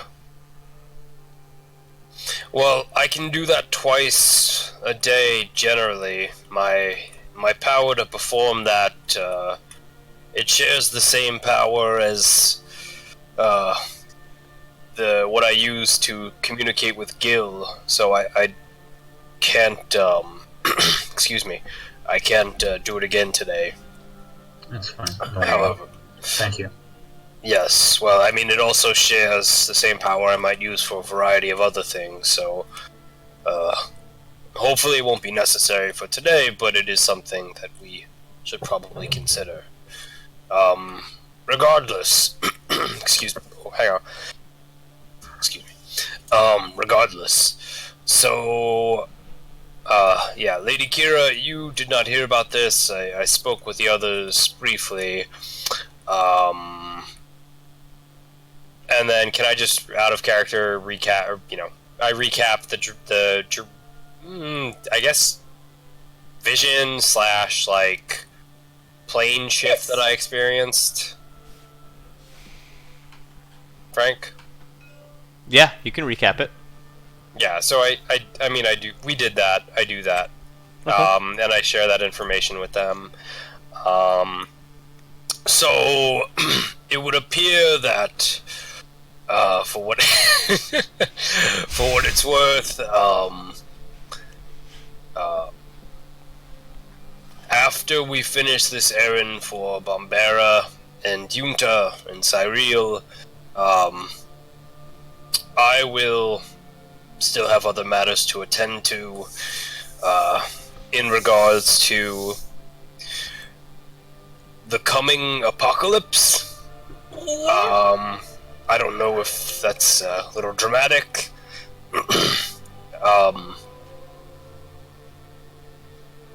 Should we all survive whatever comes next, I find you all to be trustworthy and would appreciate help in stopping what sounds like will be evil overtaking the world. It concerns Freya, so I'm going. Okay. I'm up for anything. Well, frankly. I don't want to put anyone on the spot right now. I mean, this is still... No, I have thought about this. I was a little tired last night. I mentioned it, and I mentioned it, but I have thought about asking the rest of you. This is... I don't know if I will live through that. I'm sure I could live longer and not undertake this mission, and perhaps someone else could undertake it, and I would be able to live out the rest of my life in ignorant smithing bliss. Yeah, we're the eternal hunger. Or the corruption.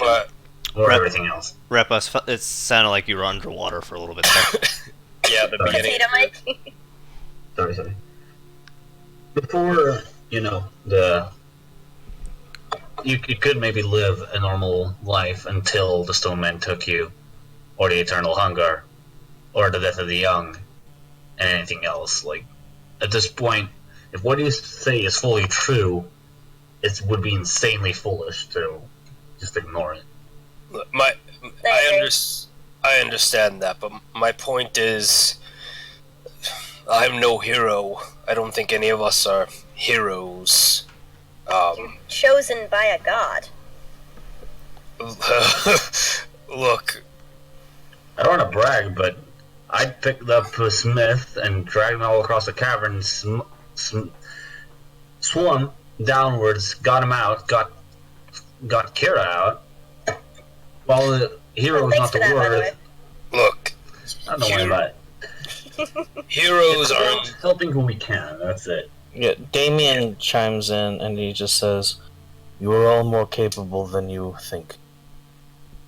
My point is, we're also all mortal, as we've learned recently, and I ask this out of necessity. I don't know what all of your faiths are, what you believe happens when you die, but I mean, we spoke with Master Gil, and there's something there, but I don't wish for any of you to die. However, help would be appreciated, and I don't necessarily want a commitment. This is something large that I am asking. I'm literally asking for help in fighting evil god's influence. That's kind of, more than just buying a gallon of milk. Oh wait, Frank, do they use the metric system in this world, or? I think they use a mix of both the American and metric systems in this world. Okay. Depending So on what you're talking about. So it's more than buying a galliter of milk at the store. My, don't be so hasty. You have not, and I mean this in a literal way, seen the things that I have seen. You have not been humbled by a god. I mean... That's Yeah. fair. Death I'm afraid of, frankly. I've seen it happen now twice. Clangadin and Silverbeard will have my soul afterward. Fighting after I die. I'm not afraid. I keep on moving forward. I've already seen far more than I thought I would, just by this travels. I've learned a lot. So as I'm going, wherever you're going, I'm pretty sure I'll still see more before I eventually fall. I'm not interested in living the 200 years of a dwarf. Damien just chimes in. He's like, I have no intentions of dying until Shalinstia has fallen, and many more years after that. Well, I'm not exactly sure where this evil is coming from. However, a couple things in regards to this anyway. Firstly, Master Daybot, in your encyclopedic knowledge, if you could try and maybe figure out if you know of any gods that would be responsible, or any machinations that you've heard of over your times. It's kind of a reach, but I can also ask Ivris. Would I you know? could do that. Well, would Abot know of any like general evil forces within the world, whether it's like a god or a devil or something that Roll. could be like? Could I roll for Roll, it? yep, yeah. Rolling a religion check.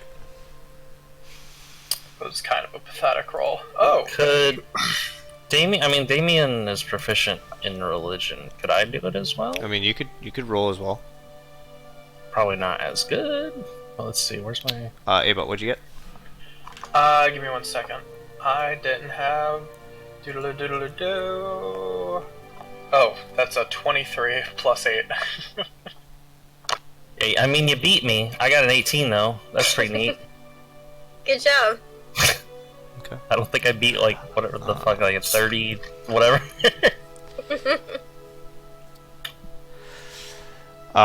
So Abot, there are two gods that you had learned of during your readings.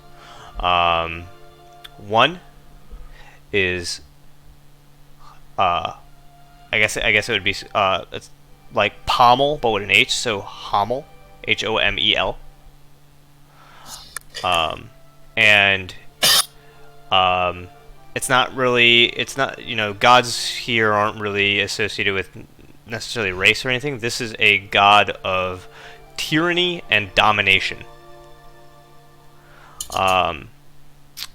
Many consider this god, this deity, evil. But it's a little, from the text that you've read, it's a little more gray than that. It's strictly about tyranny and domination of your enemies.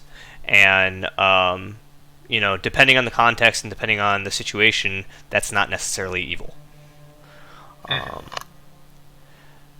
A second that you know of is Melesh, Melesh. And this is a god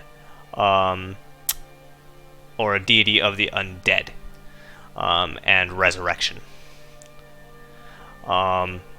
And you would know that in and of itself, bringing something back from the dead is just, at least within the market and within just, the texts that you've read, is just generally considered evil. Nothing good comes from bringing something back from the dead. Is generally what you know. So, but this is just what you've read through your organizing of the tomes, and yeah. So they're two generally considered evil gods. Abot repeats just straight dictionary definition. Hamel, the god of tyranny and domination. Malesh, god of the undead and resurrection. Those are generally deemed the most unethical of the gods among the market.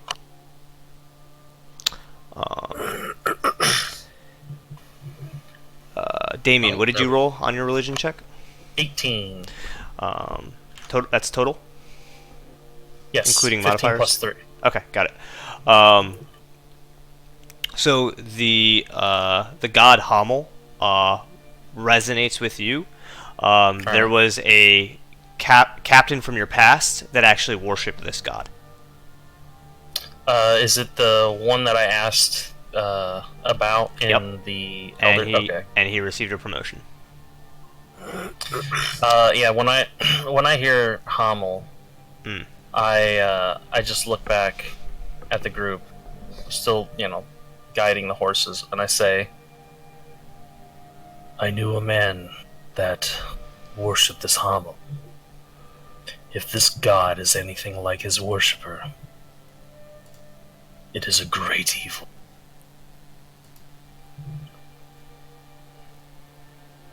Alright. It is likely, if they could be connected, well, Hamel would definitely be the army of stone men, right? There I think is the a stone men. Oh, go ahead. likely connection between the stone men and the golems that they have within the Bleeding Dunes. Yep, that's what I was gonna say. But exactly because they are technically dominated, right? You can't say no to things. I would not say that they are dominated per se. Domination implies a denial of something. It is like saying that you are dominating a tool because you can swing it. Not necessarily, right? If you use spells to control someone's mind, and you make them do what they already wanted to do before they're still dominated, they're just doing what they wanted to do previously too. That's a point of contention, though ultimately irrelevant. Alright. Regardless of whether or not he is responsible, I am very suspicious that the golems are part of this great evil. Additionally, I must be transparent with the rest of you. I have not shared a particular field that I've been studying, in large part because it did not come up. It is important that you understand. I believe that this great hunger could be related to these powers I have recently acquired. How so? Upon acquiring a tome within the market, I begin to scribble a signature into the ground when I sleep. It controls my arm occasionally, along with forcing me to move in certain directions. Damien, could I have your arm? So you guys are all on horseback, kind of like walking next to each other. We're in the wagon. Oh, Damien's on horseback, so he would have to fall back and kind of come up along the wagon. Damien's on the horse that's on the wagon. Oh, is he? Right? Okay. Yeah, I'm guiding it, but it's still super fucking awkward for me to like. Yeah, pull you would my have to arm up reach there. back behind you. Yeah, Or you guys could stop. No, I'm still guiding it along, and I just say, "What for?" When I grabbed your arm the previous night, I felt an urge to take it. I am concerned that this is a result of this hunger. And so you want to grab his arm I would like to demonstrate that which I'm referring to. There may be a visual indication of this hunger. Was that the pulling I felt? That is my theory, yes. I would prefer if you did not touch my arm. In context to that, what are you specifically, Damien? I believe I've already asked you and you wanted to tell everyone. I don't really know what I am. I know what I once was. But my current form, I have not the faintest idea. Excuse me, current form? You heard right, dwarf. What were you before? Yeah, can you elaborate? Have any of you been to Karok? We were No. just there. Karok? Isn't that the town we were just in? No, Dragonborn? that was Kronka. Karok is my hometown. Oh, That was Karok. Kronka. Okay. My bad. I keep hearing Karo, sorry. Yeah. No, we fucked it up. There you go. Look on the map. That's where you guys would recognize it. Oh, okay, so. You would also, if anybody wants to roll a history check. So, Mr. Plus 11. Last session, they knew, I don't know if it matters, but they knew of the song. Oh, they did know the song. Somebody did do that history Yeah. check already? Okay. Yeah, so you would remember the song that was sung by one of the halflings the night of the party out in the jungle. If you guys want to refresh your memories, that song could be played, and you could listen to it as we... But it's up to you. Anyways, Can I play it afterwards? Yeah. Yeah, I continue to just explain when they don't really say anything. I say, I used to be a human.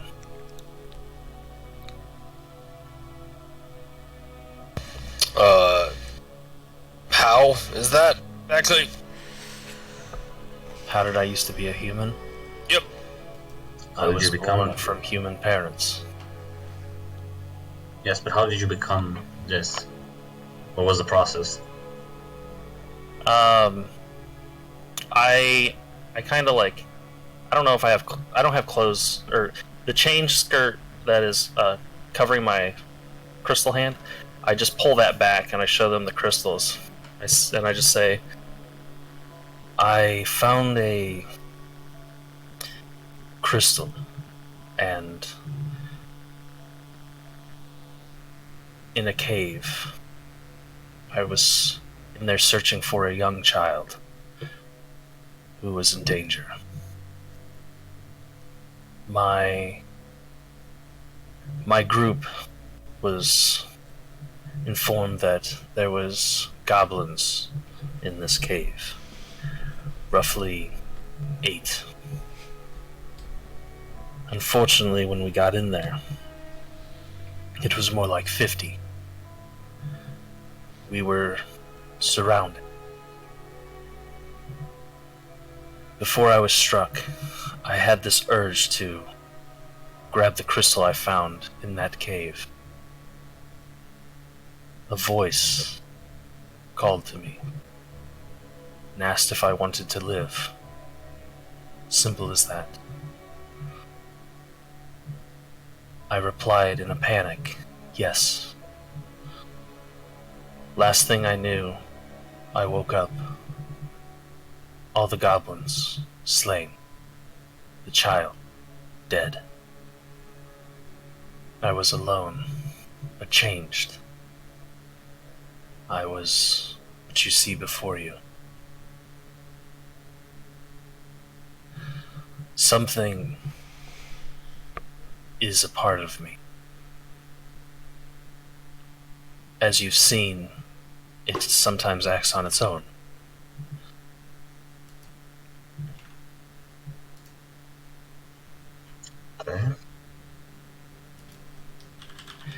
It is what gave me some of the powers that you have seen.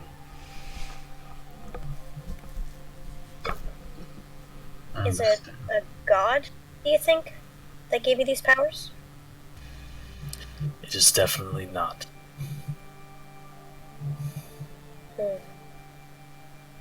This demon mocks my very existence.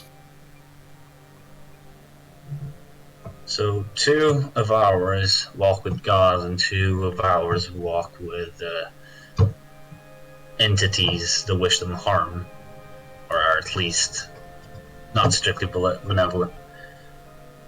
Ivris calls them corrupted. Can you call her and ask her more? Yeah. I reach out to Ivris. Ivris, are you there? Ring ring. It's been some time, child. I'm sorry, I slept for a long time after the battle. I know. I cannot reach you unless you reach me. Okay. Could you please come to me in the wagon? Oh no. In a moment's notice, the whole weight of the wagon shifts. The horse kind of rears up. The horses around it begin to rear up around him. The wolf has appeared, and she's kind of slinking low in the wagon. She's half hanging out, like her butt and her tail is kind of hanging out of the wagon. Her head kind of is wrapped around in your lap.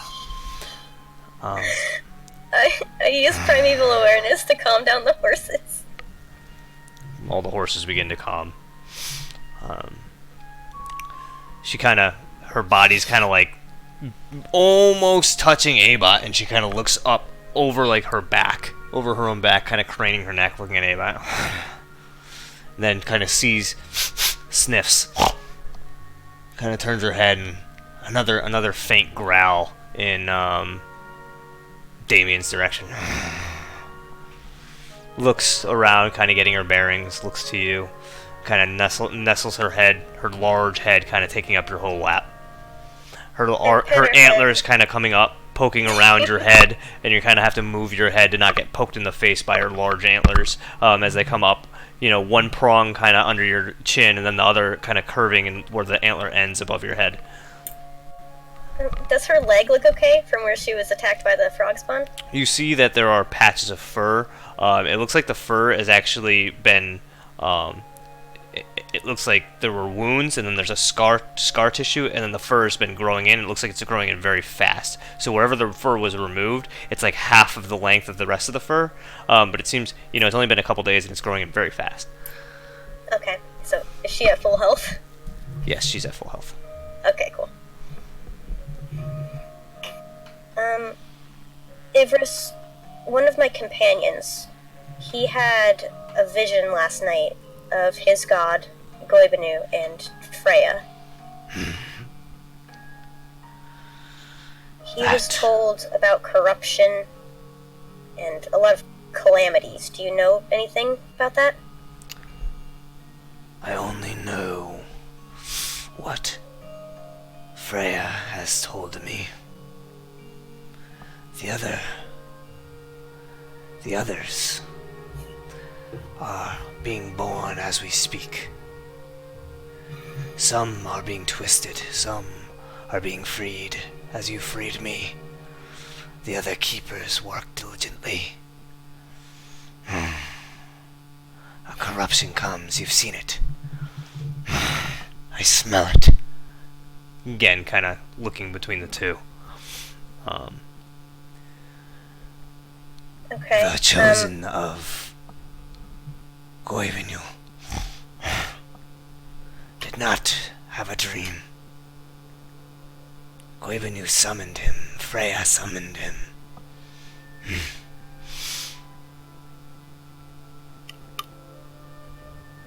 Okay. I relay this to the group, and I pet Ivris's head to try and calm her down a bit.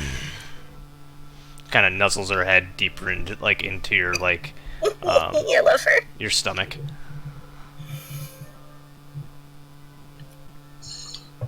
Interesting. The corruption twisting the land, is that specifically like the mushrooms we saw in the grove where I woke you? The corruption is around us. In some of us. Looking at Damien. Twisting. Mutilating what is right. So it's some kind of greater force then. Can we stop it by awakening more daughters of Freya? The daughters, myself, Shalance, Voron, Kalanti, can only fight. I will not promise you more than that.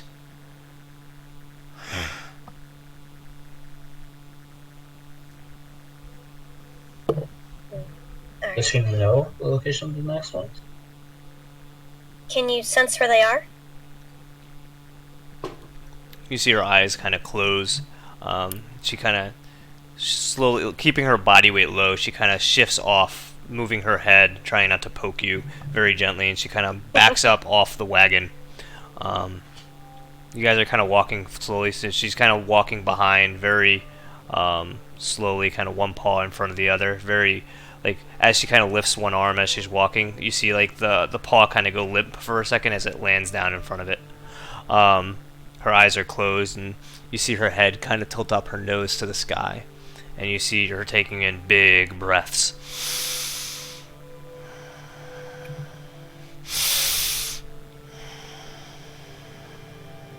Harun to the south.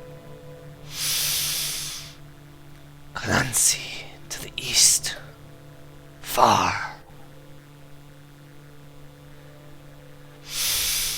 Shalen to the north. Past water. Past river. Pine.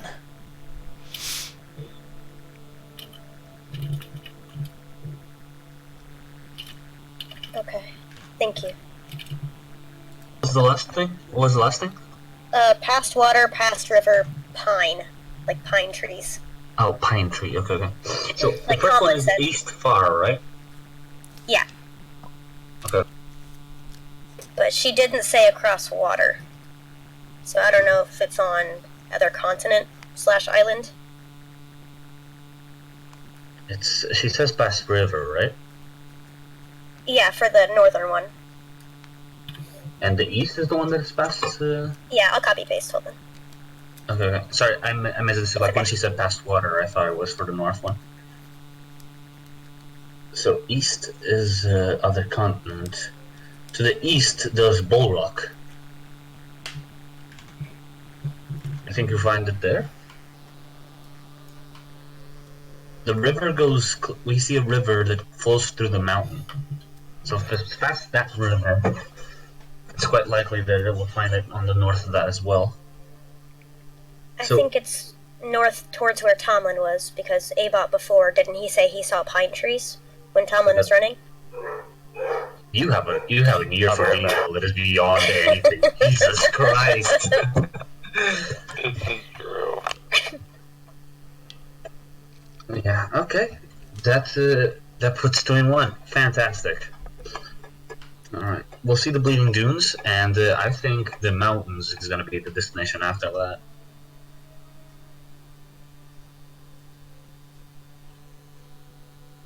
Very well. This is good. Does anybody else have any other questions? Yeah, does Freya take offerings? Personally, Is I there leave some kind of offerings ritual? for her. When I hunt, I leave her some offerings. Would you take me next time? And teach? But yeah, sure. Great.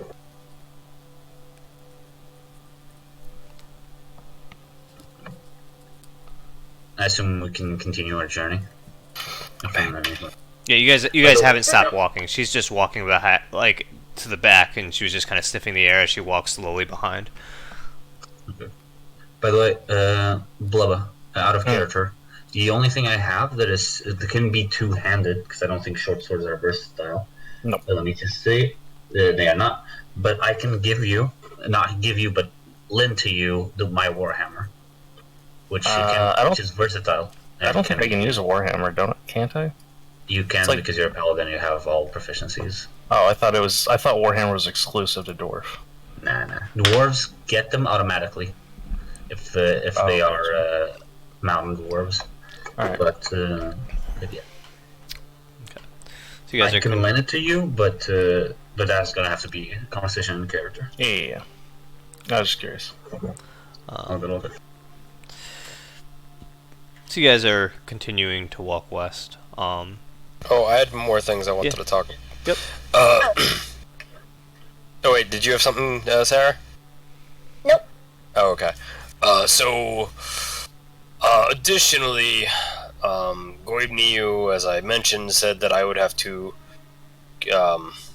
use my abilities, more or less, create. To that end, I feel like I've articulated to Flint, but I can't recall. To that end, I've learned ways to potentially smith more to accentuate some of your weapons. If perhaps I spend a little bit of time in the wagon, if someone takes this horse, I can maybe start to work on it. DM, you tell me. Or something simpler I can probably do in the wagon if anyone needs anything repaired or, crafted or anything like that. Frank, I have a question. Yep. I have that broken bear trap. During our time in the village when we lost our memory, did Carrick fix that bear trap? Nope. No? Okay. Nope. Also, so a couple things. Captain, Yes. Carrick would remember that it wasn't necessarily that he told you to, just flat out use your power, but it was very guided, right? He had requested that as he tasked you, you're to make the weapons for the warriors that Freya is gathering. Right. Okay, so just making sure that Carrick would understand that, right? So that said, something about the molten ore, I think. he did mention an organization called the Molten Ore. Well, yeah. You know what Carrick knows what that is. Yes. Additionally, you would know that you can't, regardless of whether you're using your power or just blacksmithing in general, if you don't have the materials, you can't create, right? It's not how physics work. Yep. So, and that's... So, again, like, if it's something... I assume if, like, somebody... Sarah's got that little broken trap, like, I can maybe fix that if I'm in the wagon in transit, or, like, minor shit. Mm-hmm. Yeah. I do still have 8 gold pieces worth of iron on me, as well as 1.5 pounds of black metal, and with Channel Divinity, I only need, I think, the gold metal, like, I need the amount equivalent, whether that's in iron, gold, whatever, but it only works up to a certain gold amount as well. Okay. I'll double check that. Yeah. Maybe you should further furnish our new friend. What do you need, Master Damien? He's literally got... he's in nothing but a chainmail shirt, like chainmail body armor, no clothes underneath it. I said after D&D. Huh? What did you have? And he has a flail. Like, that's all he has to his person. I mean, I get that. I'm still asking him, okay. and seeing what his response is. Okay. Just make it, because you're like, you would see that, right? Yeah. I would appreciate a great sword.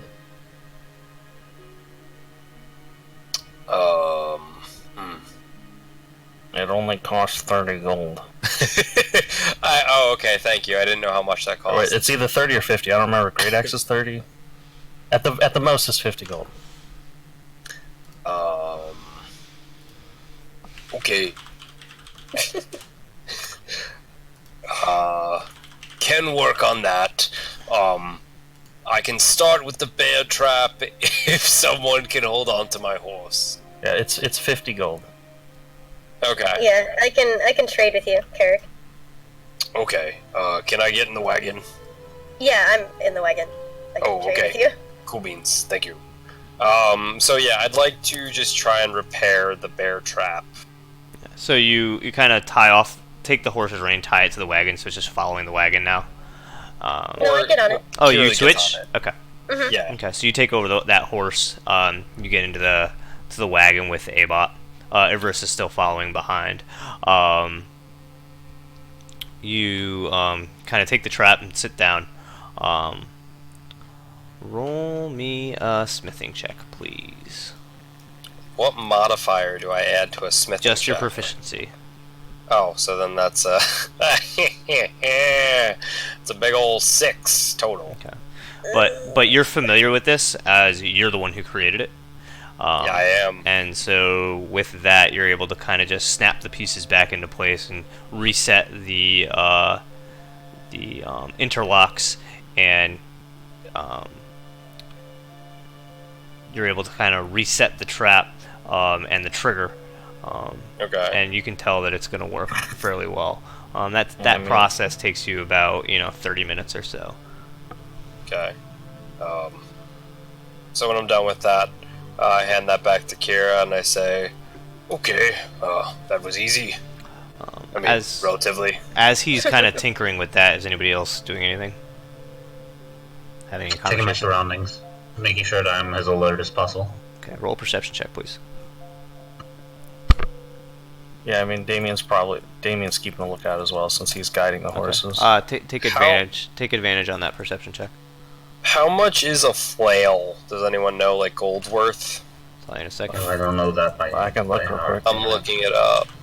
Let me check my player's handbook. Yeah, that's what I'm doing right now. That's a natural 20. Foil is 10. 10 gold.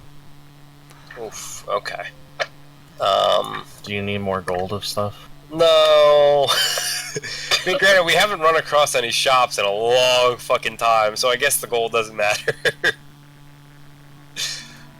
We probably should have taken Gil's gold. I think he had the most. Yeah, I had like 100 gold on me.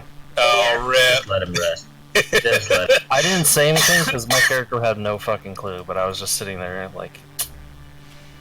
Just let him Oh. rest. What stuff did you have in the chest under the elder's house? You know? Like my backpack and like sleeping stuff. Oh, so probably your bedroll that we can give to Damien. Yeah. I'm sure there's some stuff. I'm assuming. I mean, my gold is in my backpack. Did you grab the No, backpack? it was explicitly said it was in your pockets and it fell Oh, out. it was in the. Oh shit. Yep. By the way, Frank, got a natural 20. It turns it into 20. Okay. Give me 1 second. Okay, so you and Damien are kind of keeping watch, and you're kind of looking out into the jungle. What are the rest of you doing while you guys are all walking, and these two are kind of just making sure that there's nothing feisty going on? I'm presumably still tinkering, so... Is Kira doing anything right now? Me? No, I'm just on a horse. Wonderful. Oh, I thought you were in the wagon. Did you end up I was in the wagon. I switched with Carrick so that he could fix my bear trap. Carrick's in the Oh, wagon. I see. Yeah, I guess Avot's just chilling there, not doing much, thinking over the past events. He's going to try to get a moment with Kira if he can, but he'd wait for the bear trap to be done. This is out of character. Did I ever ask?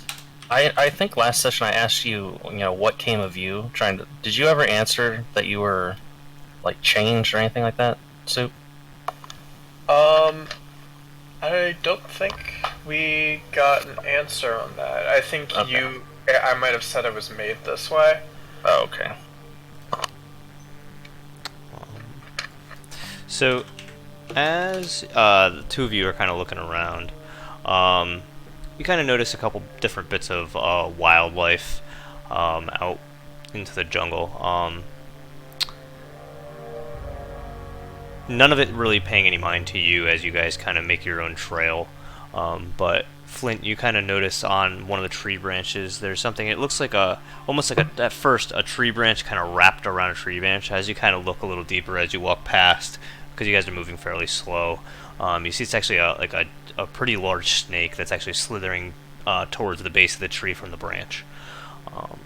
Damien, as you're kind of looking a different way, you actually see kind of one of the bushes move very rapidly, and kind of stare at it a little bit more. At first, it startles you, and as you continue to look, you see a boar kind of just run out and kind of weave around through the trees away from you and out of line of sight. Just a couple things you guys notice from the wildlife as you're kind of moving through the jungle. Both creatures kind of looked fairly normal. Nothing. I just let out a chuckle after I get spooked. I don't know if anyone noticed, but I just say, "Looks like our dinner got away." That's a good point. We're gonna have to hunt tonight. I don't think that'll be a problem. So And that's kind of grin. So at this point, you guys have been walking for about hour and a half, maybe 2 hours. Wait, can I real quick? Yeah, Carrick, you will have, in that time, you will have finished the tinkering with the contraption, with the trap. So additionally, so after I'm done with that, I will start. I look to Damien, and I say, "I'll make you a greatsword, and if you betray us, I'll stab you with it. Do we have an understanding?" I give him a nod, and I just say in a reassuring voice, I don't do a very good job of it, but I feel like Damien's voice is very gravelly and deep. But I try to say it in the softest way possible. That, growing up, some of my best friends were littles, like yourself. Your kind has a warm spot in my heart. I will not betray you as long as you look out for me and you plan on destroying the Shalinstians. You are a great ally to me. And with these coming calamities, I think allies are going to be needed. Well, that's all well and good, but I'll take that as a verbal confirmation. By the way, don't feel surprised by this. He's like that to everyone. He called me serial killer once. To be fair, I asked if you were... I did not call you a serial killer. You heavily implied it. Listen, Brother Flint. I did not call you a serial killer. I simply said, do you plan on killing us? Big difference. I mean, if I had been following you for quite a while and did that, I would be a serial killer. You asked him that? Yeah, he asked me. Look, I was trying to be direct. That's kind of rude. Not what Garrick said. Garrick asked if you would kill us in our sleep. See, thank you. Thank you. It's not rude, it's in him being careful. It's Carrick. That's his... Big difference. He is quite able. We all remember what happened the day I was rescued. I've known him longer than you. I know what he's capable of. I was just pointing out that he whooped on 4 dudes' asses in 6 seconds. Is that Oh, Flint? No, that was out of character. That little bit right there, but it's saying that he was capable. That was in character, because I did a voice. Mine was in character. Are you saying he's capable of murdering us? I'm confused. He's really strong, is what we're saying. I feel like we're all just talking about group murder now. I thought that was the point in coming here. Group murder of an empire. I mean, I suppose. You're not wrong. Damien I just agree. says, "Amen." Okay, so I take, can I have your flail, please? Yeah. I hand over the flail. Okay. It's my hex weapon. Does that, like, fuck with anything? No. Okay, I hand him my flail. So I take his flail, and I take 40 gold pieces, and I start to channel divinity to craft a great weapon, or a great sword, excuse me, for him. Can you repeat that again? I'm sorry. Yeah, so I take his flail, which is worth 10 gold pieces, and I take 40 of my own gold, of which I have 10 left, to use channel divinity to create a great sword for him. Okay. So you take all of these materials in your hands, and you kind of place the flail in front of you, place the gold in front of you. Explain to me what you do. You take it back in your hands, or explain to me what this looks like a little bit. No, so I would imagine that I imagine that I kind of lay it on the floor in like a semicircular. In the wagon, right? Correct, yeah. Semicircular sort of area in front of me.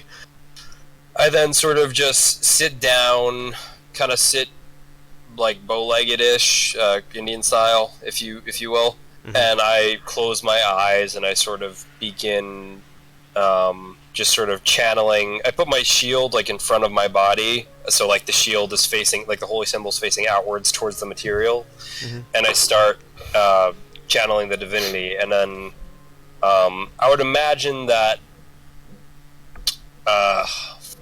You ever see like Terminator 2 when his like body splits apart and then it slowly comes back together?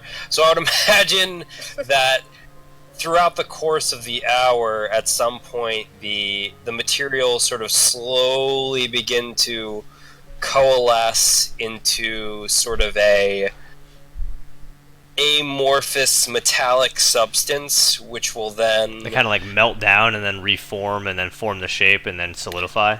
Yeah, like the T-3000. Yeah, I got it. I'm working on a design right now, which I will send you. Okay. Lit. So you see him kind of set up all these materials in the wagon. Abot, you're kind of sitting right across from him as he does this. And he begins to kind of fall within himself. And nothing happens for about the first like 25 minutes or so. What are you guys doing as he kind of goes into this trance? What are the rest of you guys doing?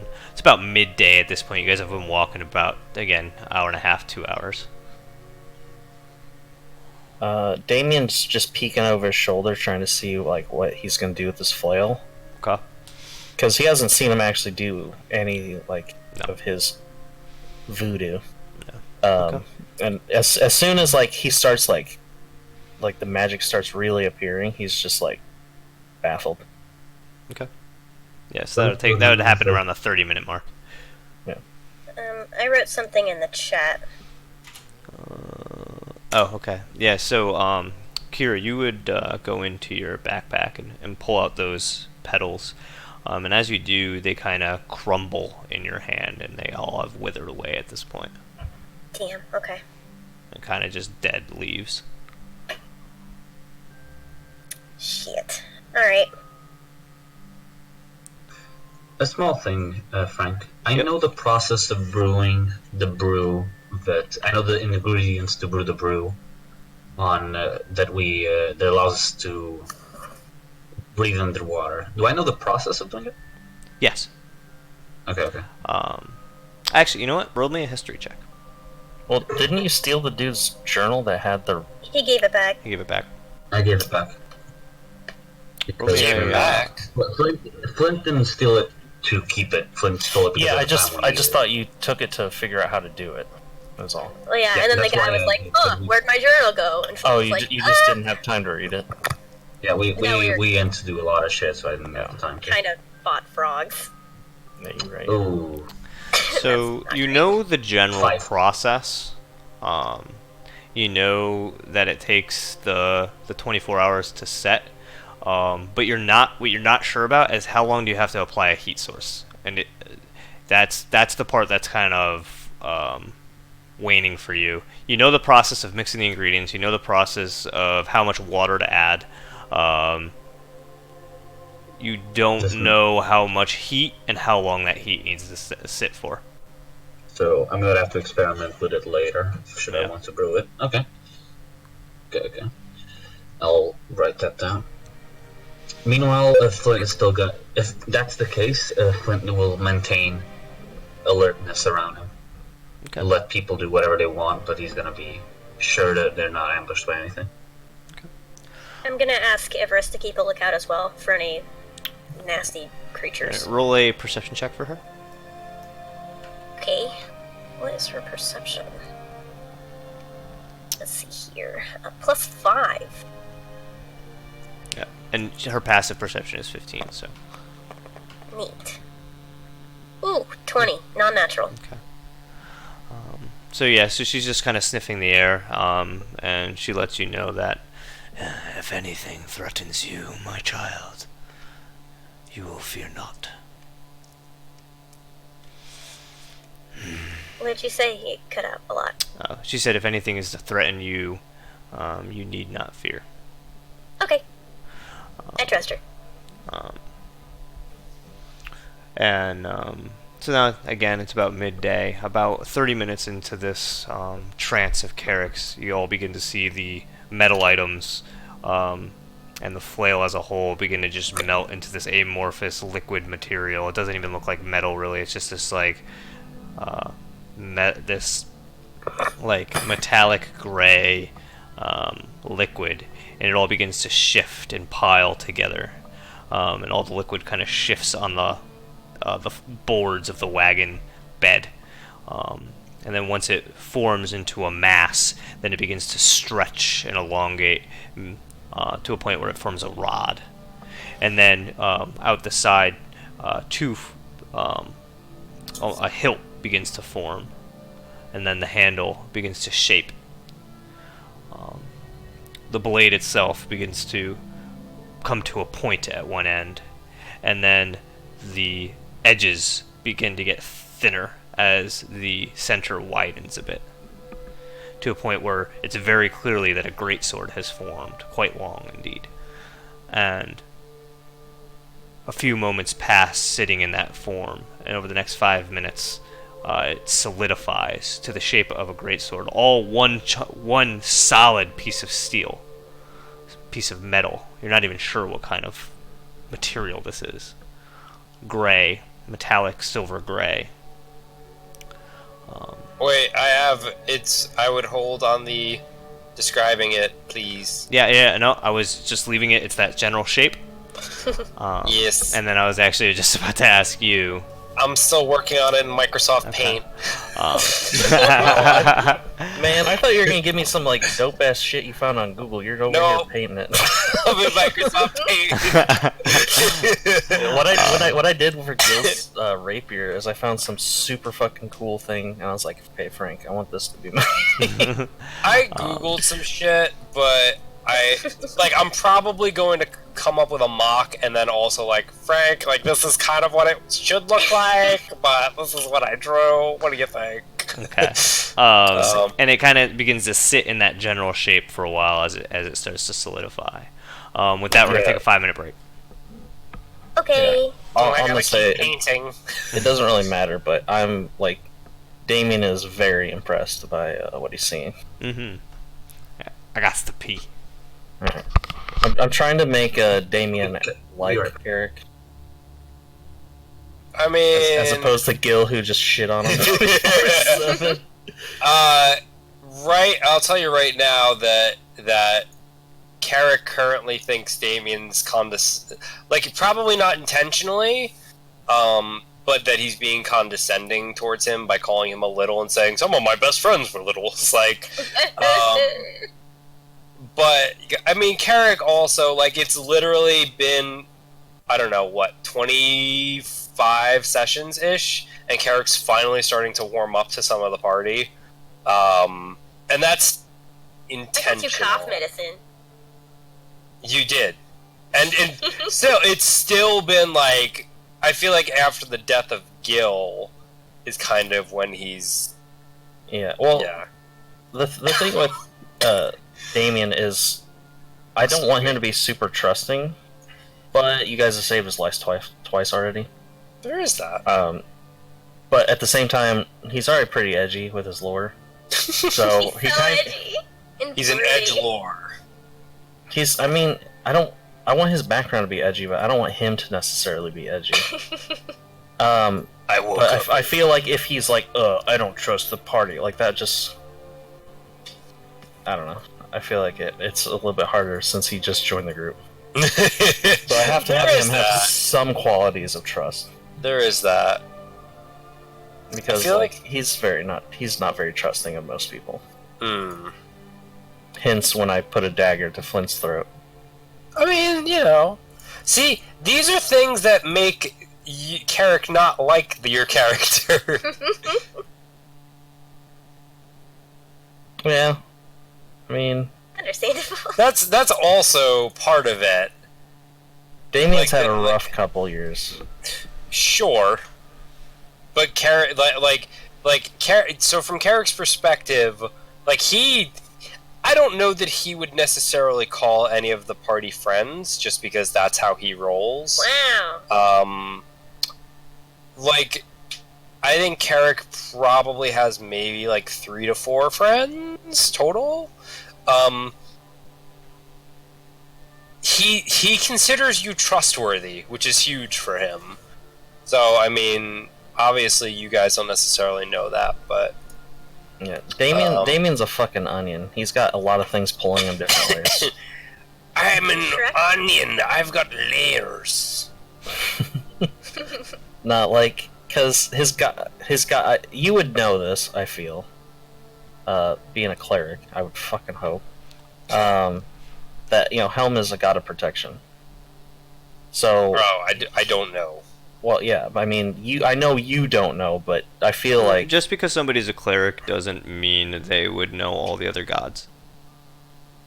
Yeah, that's why I didn't roll a religion when, yes, that's true. because like Carrick still like he did a little bit of his homework, like he knows Celestial and shit, but I feel like, well, when it came time to do the funeral ceremony, I'm pretty sure it's canon that little thing that Carrick did was 100% made up and not the traditional funeral ceremony of Goibniu. You don't even know if Goibniu, right? You don't even know if Goibniu has a funeral That's- ceremony. Very fair. Just because I feel like he doesn't even give a shit. Yeah, just because you know, right? You're religious and you know all about Christianity doesn't mean you know all about Judaism or Muslim. Sure. Yes, that's true. I mean, it is true.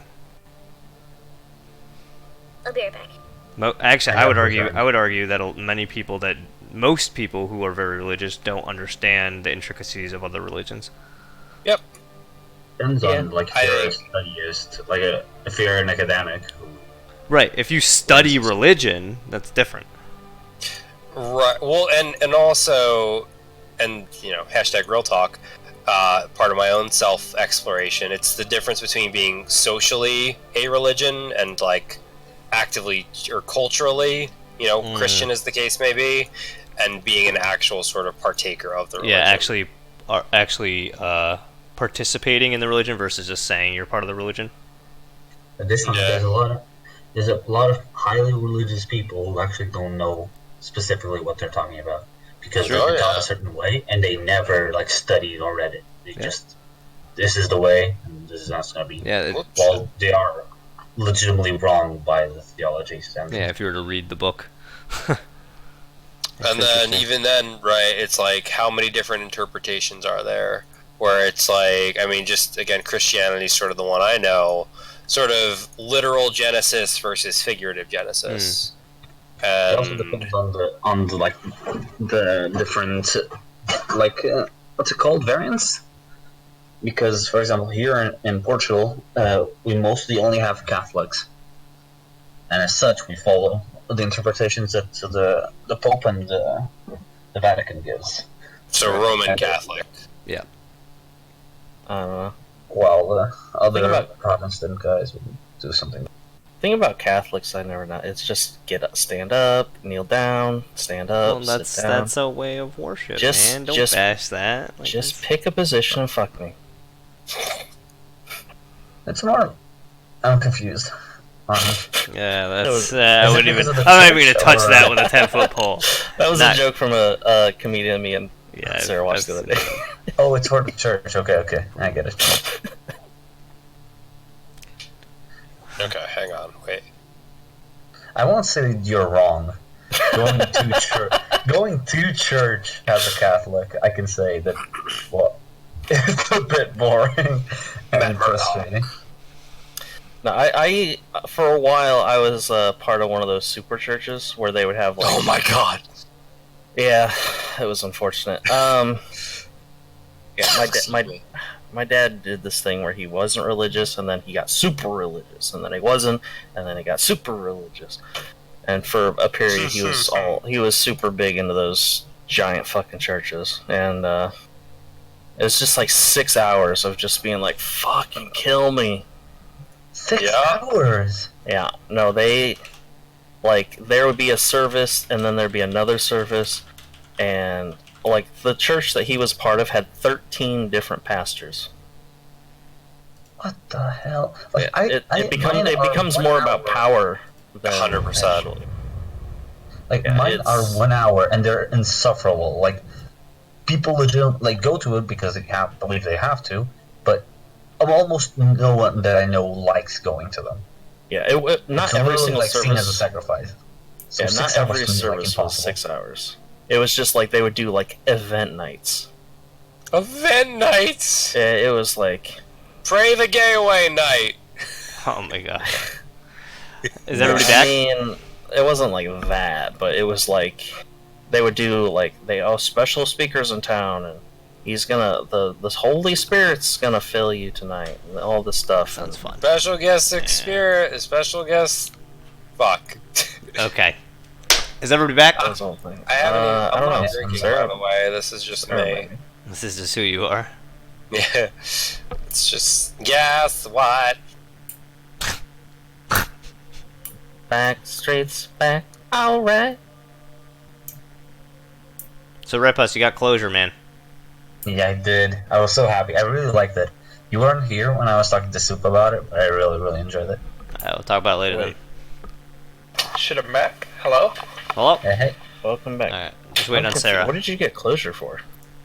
for what happens Hello? with what we did at the Sorry, what? We'll talk Like- about it later. We'll Rosebud and Thorn it after the session. Let's jump back into it. Yeah, the sword kind of begins to form, and it's working on solidifying and fine-tuning the shape. Captain, you got your design ready or no?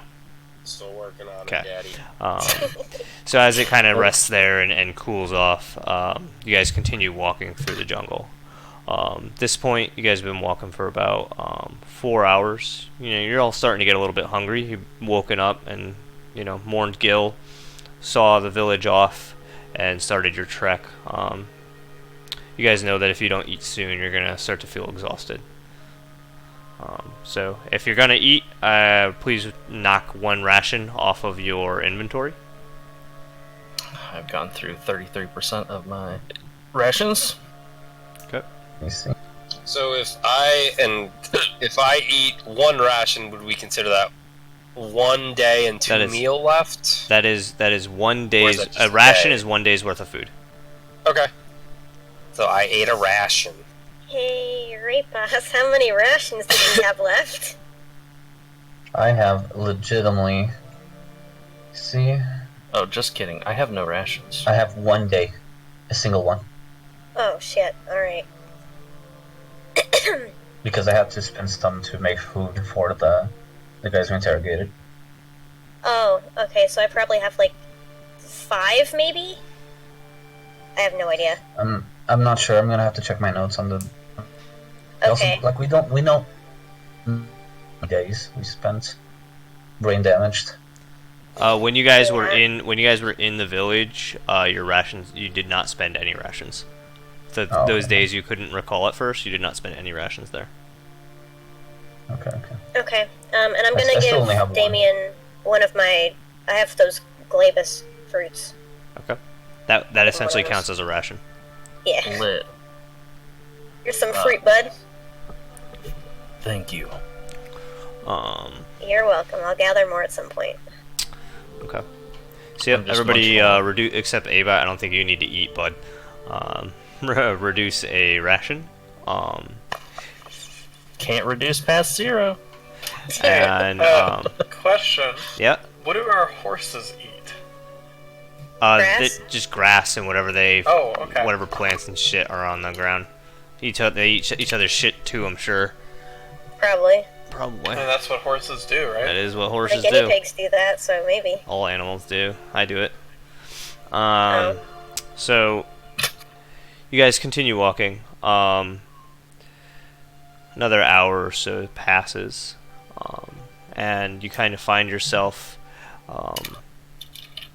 back at the edge of the jungle, and you're looking out on the plains, and ahead of you the sunlight is beating down on the plains, and you see the town of Runtus off in the distance, no longer on fire, no longer smoldering, and then again past that you see the pink haze and the pink fog that kind of just drifts through the distance, and you know that from your earlier trek, that's the direction of the Bleeding Dunes.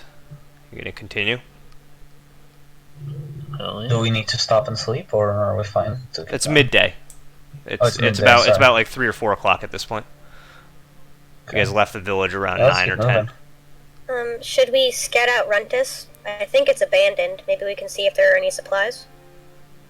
I don't think they'll appreciate scavengers if it's being.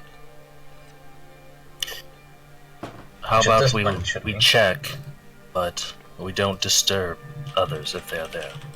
Yeah. I can Alright. just go in solo. Unfortunately, all of my supplies were lost. I could use anything we find. I can just go Alright. around the village in a circle. Check if there are any people. Alright, go ahead. I'll follow behind just in case. Yeah, Damien is not. Yeah, once we get close enough, I'm just gonna kind of park the horses off to the side a little bit, because I'm not following, because I'm not stealthy at all. Yeah, I'm leaving my horse. Okay. And I'm going on foot to be stealthy. Okay. So you guys, just give me 1 second, please. You guys begin making your way there, and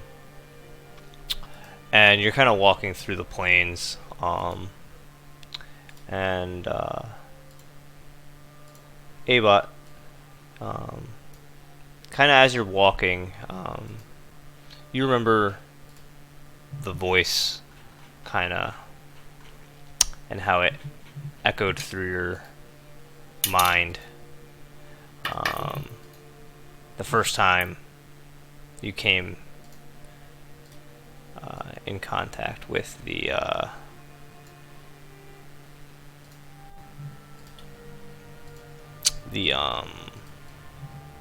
crap, I can't remember the word I'm looking for. Oh, the Bleeding Dunes. And you feel that darkness kind of creeping around somewhere inside you.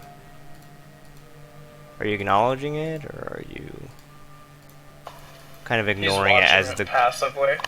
Okay. Doesn't seem to pull on you like it has done before. But it definitely is there. And you all kind of continue to make your way closer. You reach the front gate. And you kind of see that half of the gate itself is burned, and as you kind of approach the town, the buildings that burned are destroyed almost entirely. The town itself is deserted. Each of you kind of remembers running through the burning halls, screaming out for different individuals, trying to get people and pull them out of the burning homes. Carrick, you would remember Comlin and Tomlin and the infighting of the group, and them telling you about the Jindeep dwarves and how they set off the bombs in the town and lit the fires. That would resonate with you a little bit with your new discovery. A small question. When you recapped it, you never told us about the Jindeep, right? Nope! We I don't know. sure as shit did not. Alright. Ivris, can you smell any signs of life that are recent in this town? So she kind of takes that big whiff that you've become familiar with. No, nothing lives here. Alright, thank you. Flint, we can go grab the others. There's nobody here. Not sure we're gonna find, but let's go try. Let's try. I'll Are go you and grab the other. Are you still wearing your lighter armor? Yeah, I still have the medium. Okay. Yeah, you're wearing his other armor. Oh, I'm wearing his heavy shit. Okay, I forgot that.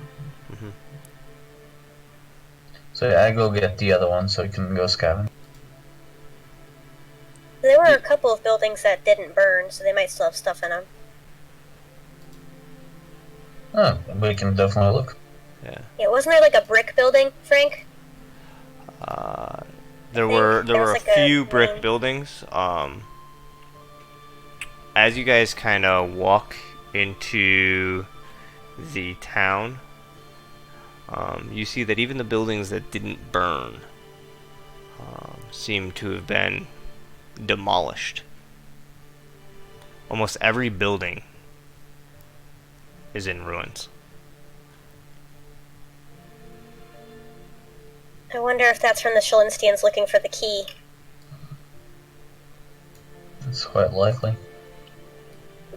Not that it matters right now. Shalinstians will destroy anything for their goals. To be fair, we did throw down an entire building for that key. It happens. On top of my head. Give me 1 second, guys. Mhm. So,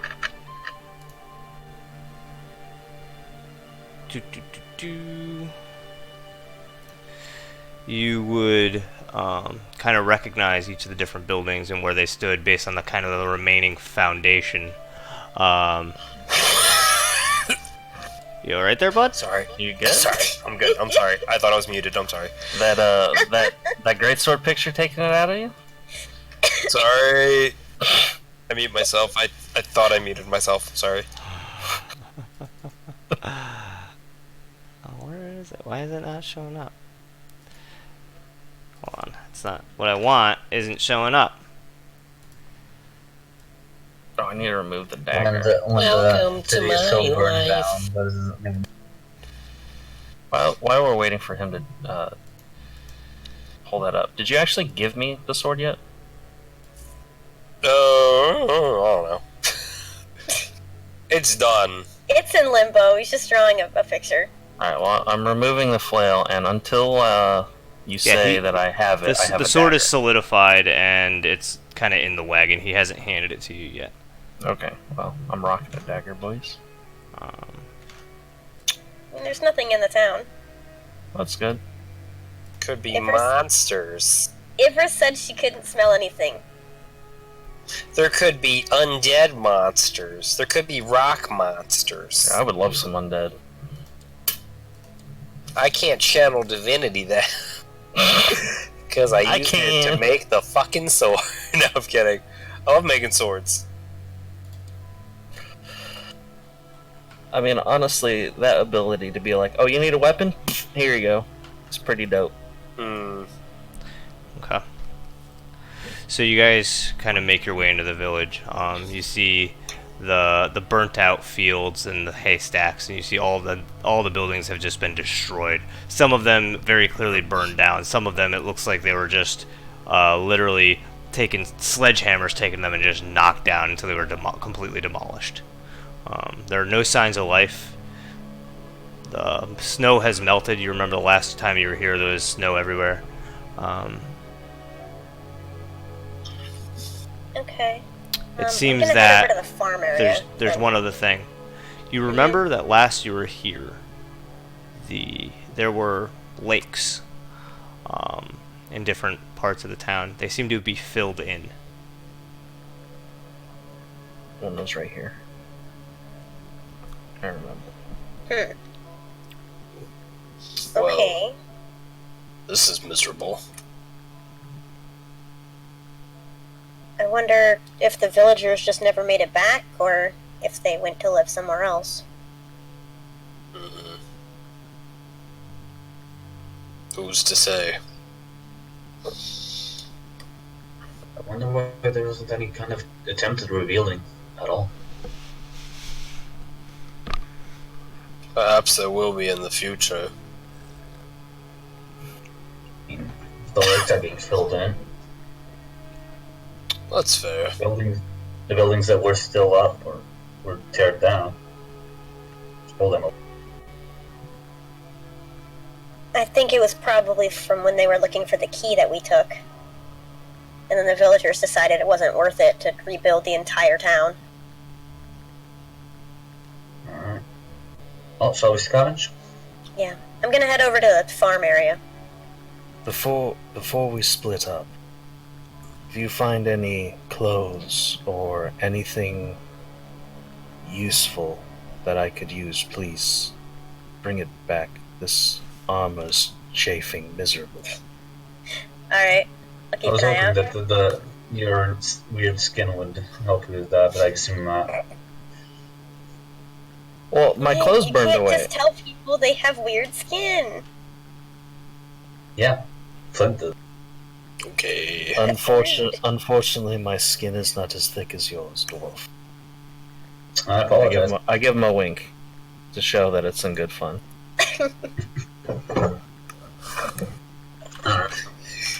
Okay. Sir. I go to 11. I'll go to. Take your characters and put them on the. If I remember correctly, Okay. Where's 12 didn't burn down. Damien wouldn't know wait, that. wait, can you move that? Sorry, my character token. Okay. Fuck. Some are to the left next to the initiative. Whoop. Actually, Damien, Are we- I could probably see Okay. which ones looked like they weren't burned down. Some of them look like they're burned down. Majority, they're at the point where they're just some walls just stand. It's hard. Some of them you can see that they were on fire. Specifically 5, 1, 7. Yeah, I know this whole section got fucked, but Uh, Damien wouldn't know that. Oops, I just dropped somebody. I guess just dropped you guys all through. Move your Frick. things again. My bad. Grab Flint, somebody. Grab Abot. Okay, my bad. But 6, 8, 9, 10 look like they're just demolished. 11 was on fire. 12. God, it did it again. Oops, I did it again. I played with your heart. I'll lock it this Maybe time. just lock I did. Queen. 11 looks like it was burned. The rest of them just look like they were demolished.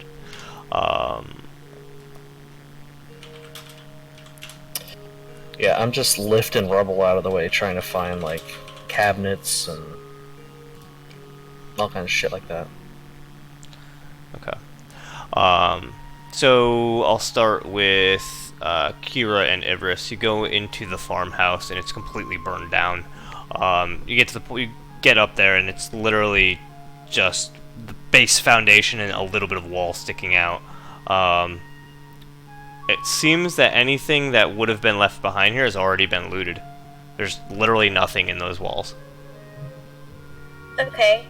These hay barrels, are those real? No, those have been kind of like, they're just the burnt remains. Same with the field and same with the wheat field. Just kind of the burnt remains of them. So that little building we were in before, where we had the seeds, like the big barrel. That shack is completely gone. That sucks.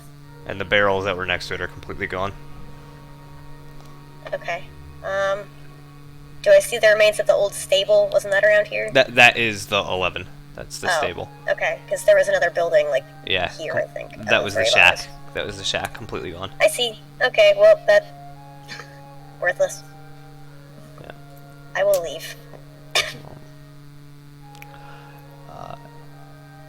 Hey, bot.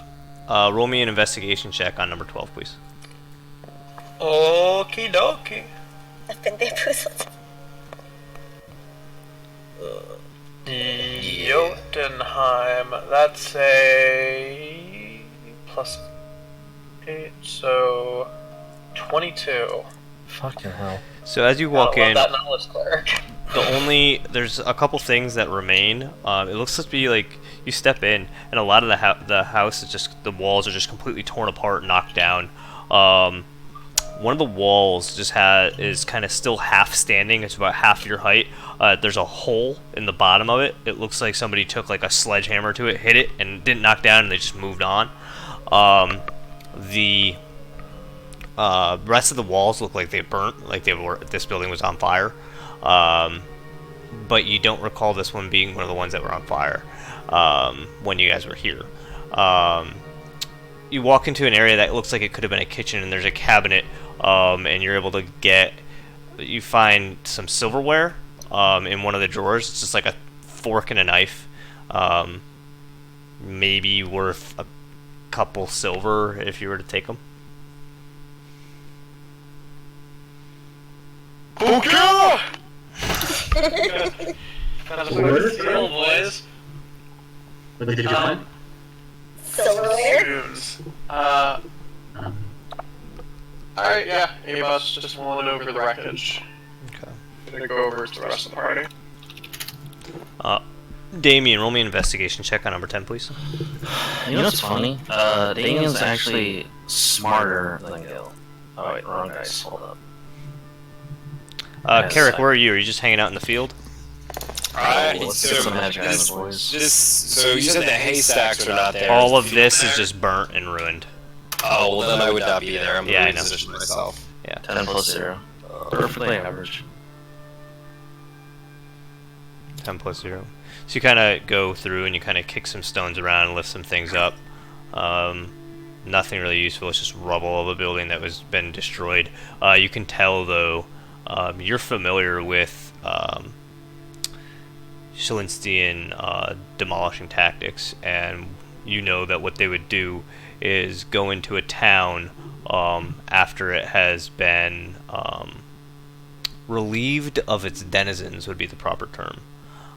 And it would be knocked down completely to the ground until another cleanup crew came to basically wipe the town out and then rebuild it from the ground up.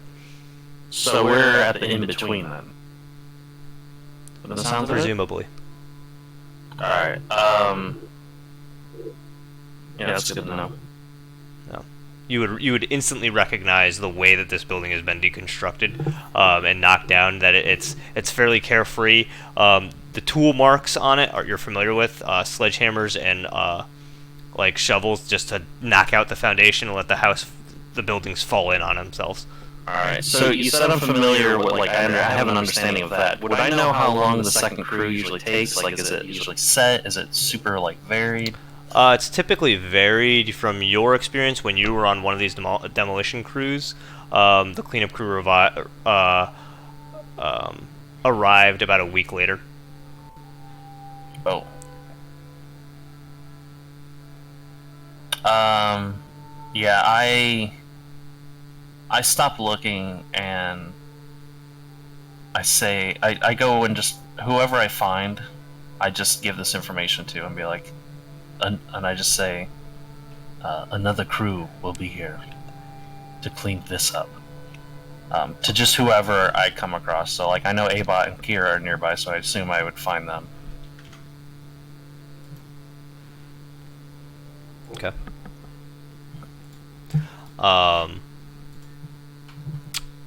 Flint, roll me an investigation check on number 6.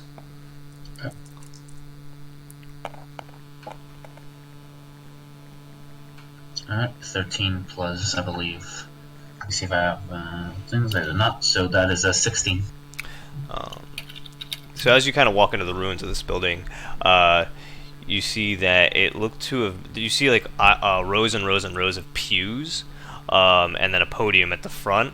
Either this was a church or a town hall or a meeting place of some sort. All the pews seem to be broken in different spots and caved in.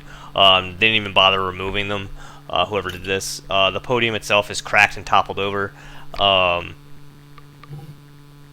And you kind of look around. It actually, like, there's a desk that's flipped over. Whatever this building was, it has been ransacked and demolished and brought as close to the ground as it possibly could be. You're not able to find anything useful. Alright. By the way, what is a pew? Church seat. Yeah. You know, like the benches you sit at church? Oh, okay. Okay. I get it now. Okay. They just smell. Carrick, roll an investigation check on number 7, please. Yes. Oh, I'm upside down.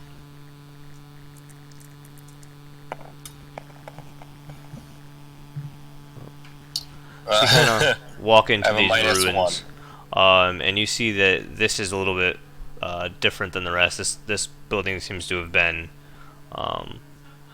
destroyed from the inside out in one swift motion. You remember the different shards of crystal and Gil kind of sifting through it here, and yeah, you don't really find anything useful. Gotcha.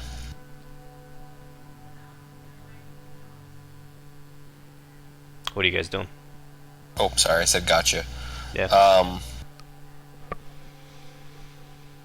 I want to kind of gather up everyone. Yeah. So I mean, it's fairly quiet. You guys have left the horses right outside the gate, or right on the inside of the gate. You could yell to everyone, presumably, if you wanted to. Yeah, I just want to say, I just yell out, friends, come quick. What do you need? We need to leave this place. Why? The Shalinstians shall be returning soon. I don't know when, but they will come. We need to be out of this town. Oh, let's get the fuck out of here then. I Yeah. can't find anything anyway. Just wanted Pretty the damn rope. well cleaned up. Avon starts to head over to the horses. Yeah, as we're walking, as I'm assuming we're all more grouped up now. I say to them, while we should leave, how would you all feel about camping out and waiting for them? Maybe we could get some information, one way or another. Part of our mission, Damien, I'm afraid, is confidential, and making ourselves known is we are hoping to do as little as possible. Yeah, I think you'll understand more once you talk to the people we're gonna...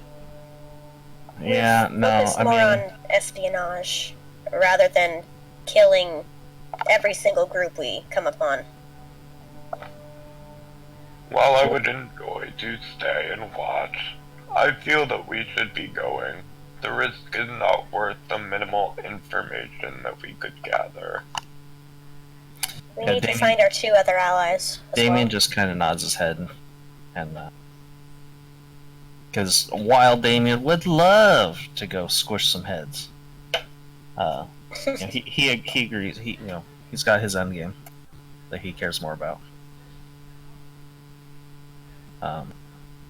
So We should find somewhere nearby though to camp, or maybe not nearby. But It's about the equivalent of like 4 or 5 oh, p.m. we still You got guys- time then. Yeah, Okay. it's not night by any means. Then we'll start moving out. Okay. So you guys get back to your horses and your wagons, and you continue moving I west hop on towards socks. the pink haze in the distance. Quick Damien, question. you Yes. kind of look at the sword that has been crafted for you. You notice the leather handle that is formed around, the leather padding that's formed around the handle, and you see that the sword itself, the blade, has an orange tint, kind of starting from the middle, becoming brighter as it reaches the edges, almost as if the color has turned to rust, but then almost forms what looks like flames, kind of shooting from the center of the sword. That's dope. Here's a reference image crafted by a. Please VMS Paint. Please VMS Paint. It turns out that he actually crafted me the great sword, That's the wrong Flame Tongue. And I got a dope ass magic sword. Wouldn't that be something? It's not magic, except, that I made it with love. And magic. That's actually a lot better than I thought it was going to be. Did it load? Yeah, there it is. Yeah, It loaded. I love it. I was expecting something so much shittier. That's so precious. I'm so I proud of made you. it myself. Aww, are you gonna hang it off on the fridge? Yeah. That's going to look really cool though when I ignite it and those flames turn blue. Ooh. So, with that, you guys keep making your way west, leaving the town of Runtus. Yeah, I just acknowledge the sword and I say, "You do fine work." Thank you. However, this, as noted on hilt, made to the power of the one who bestows me powers. Regardless, the design is mine, so thank you. Yeah, so I'm assuming this conversation took place before we actually got mounted, because I grab I gesture towards the sword and I say, "May I?" Oh, yeah. I lift it, and as I'm looking at it, I'm like swinging around, testing it. Does it feel like really balanced and good? It actually is a very well crafted sword, and it's very well balanced. You haven't used a sword this large and with this weight in some time, so you're a little rusty as you kind of try to manipulate it through the air, and your wrist just doesn't have the strength that it used to from wielding weapons like this. Yeah, but you know that you can get used to it. I trained with them. I haven't. It's been a while. Yeah, Right. I'm a little rusty. Right. But yeah, it's it's made better than the weapons that you were given when you were part of the military. Yeah, Hands down. Afterwards, I sheath it. I would put it on my back. However, I have it strapped, and I reach forth a hand to Carrick.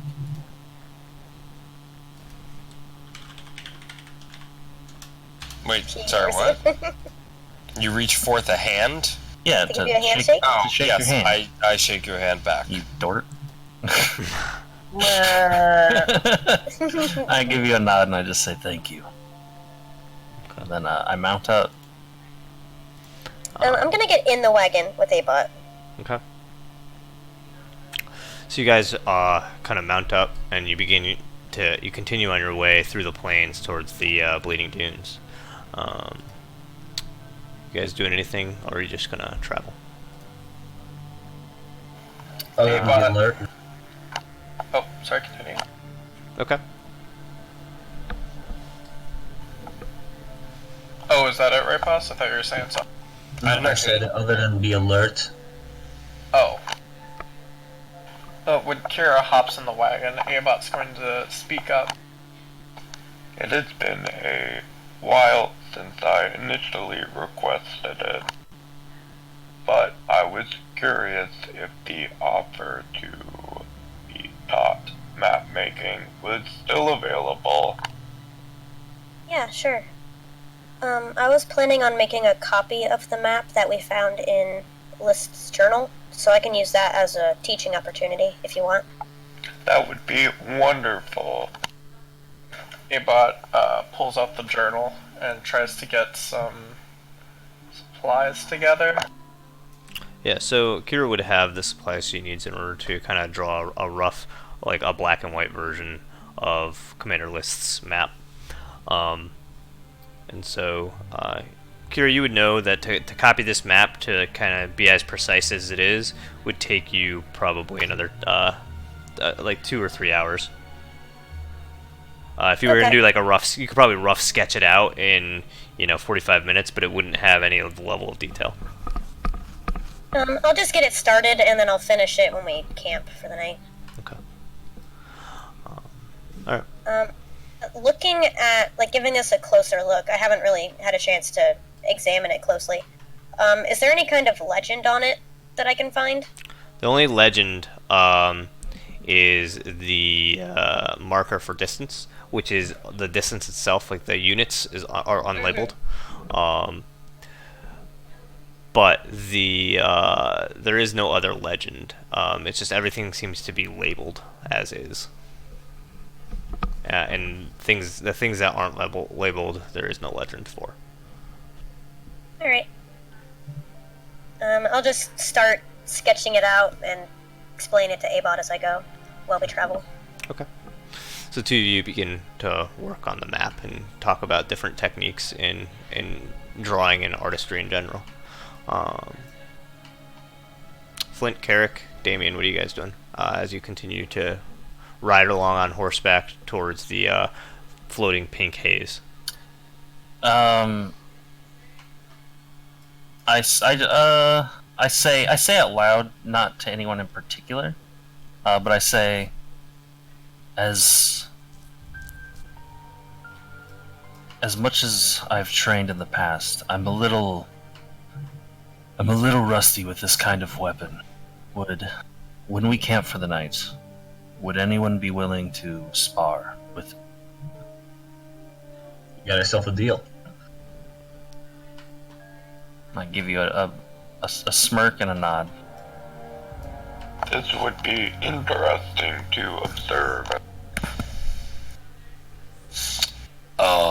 To bring things down a little bit, I think it would be wise if at some point, maybe not, certainly not today, by tomorrow or later, those questions that I asked Gil, I believe that each one of us should think about, and Lady Kira, I'll tell you the questions I asked Master Gil, but I believe it would be wise for each of us to think about what the answers would be before I would have to ask them. Whether you write it down and keep it sealed, whether you tell someone, that's your prerogative, but they feel like they would be important. I am confused. I apologize. So the questions that I asked Master Gil when he spoke to us from wherever he currently is about whether or not we would want him to, or whether or not any of us would want to attempt to revive or to what we'd want to do with our bodies, if we had any last wishes. Actually, in fact, I might write some things down later this evening. But should something happen to one of us, or should something happen to me, and if I get separated and I can't use my abilities to, grant a last request or a last wish to someone, or the opportunity to convey that, I think it would be wise to know ahead of time what you would want to do should the same fate that befell Master Gil befalls any one of us. Mine is really simple. We do not have the resources at the moment to perform any kind of resurrection, nor I don't think we're going to have in the future. Diamonds don't pop off like that. In terms of things that need to be done, I've already taken care of. Well, that doesn't answer whether or not you want to at least try and come back or not. If my body rots for more than 10 days, don't worry. Flint, do you have any wish to have a specific burial ceremony? Bury me as far into the dirt as you can possibly do. Simple as that. Gil could have gotten you real deep out of character. Like, center of the earth, give me like an hour. What about you, Kira, Garrick, Damien? When I die, actually, I need to talk to Ivers about this. I've always believed that I join Freya in her domain, but now I can actually kind of ask my god what happens when I die. So I will get back to you on that, I guess.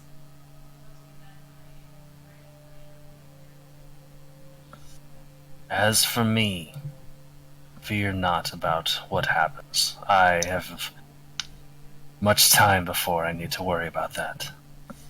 I refuse to fall before the Schlinstian Empire is destroyed. And I say that super fucking confidently.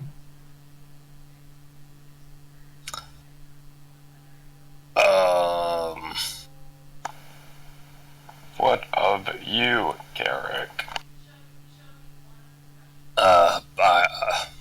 In part, me asking that question was partly prompted by my own questioning.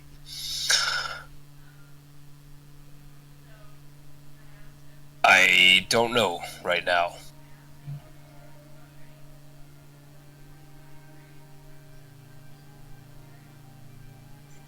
I hope it doesn't come to that, but should it...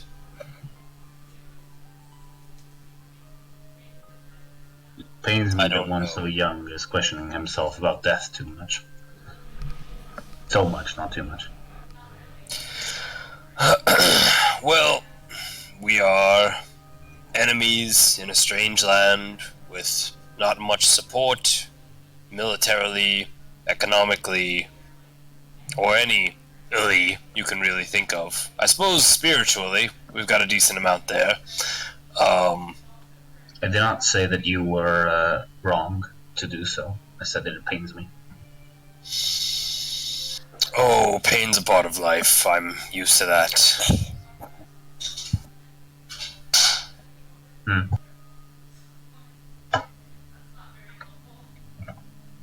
Flint goes quiet. Yeah.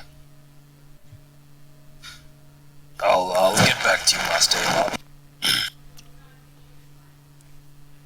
So you guys have been walking for another hour at this point. It's approaching like the equivalent of like 8 p.m.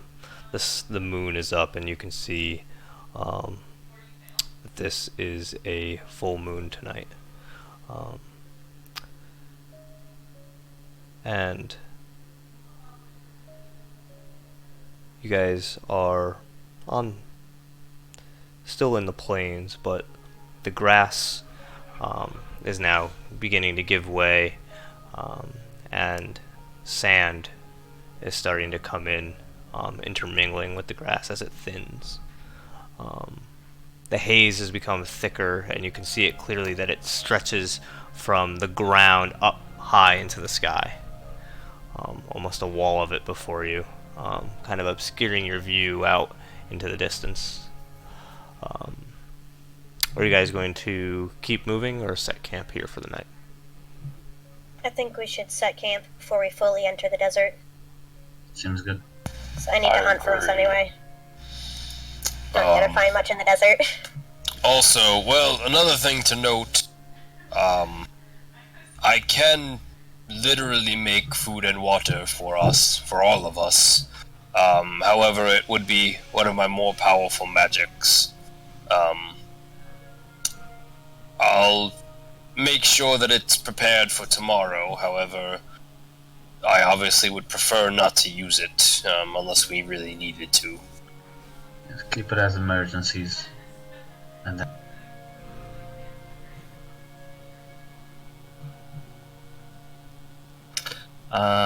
Yeah, I mean, if we're setting up, Damon's gonna like start setting up everything. Okay. So you guys are setting up camp here? yep. So you kind of circle the horses around in a circle, and kind of put the wagon there, and you begin to, unroll any bedrolls or any tents that you might have. Is anybody doing anything else as you kind of do that, or setting up anything specific in any specific sort of way?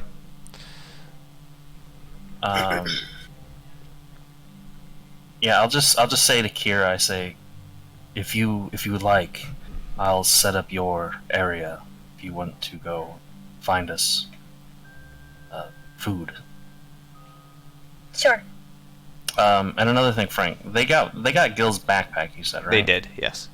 So, can I have that? That's up to the team. Sure. Yeah. My name is fine. Yeah, I just say I thank you all. Don't worry. Lady Kira, are you hunting now? I thought I'd just take a quick look around, see if I can catch something pretty close. Alright. Well, I'll go with. okay. Alright. Wait, hang on. Okay. This has worked poorly in the past. However,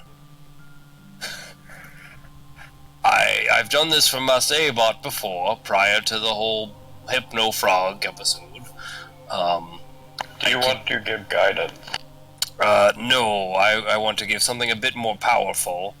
My only concern is what happens if I give you something a bit more powerful and it's a little too powerful. Give it to me. I'll handle it.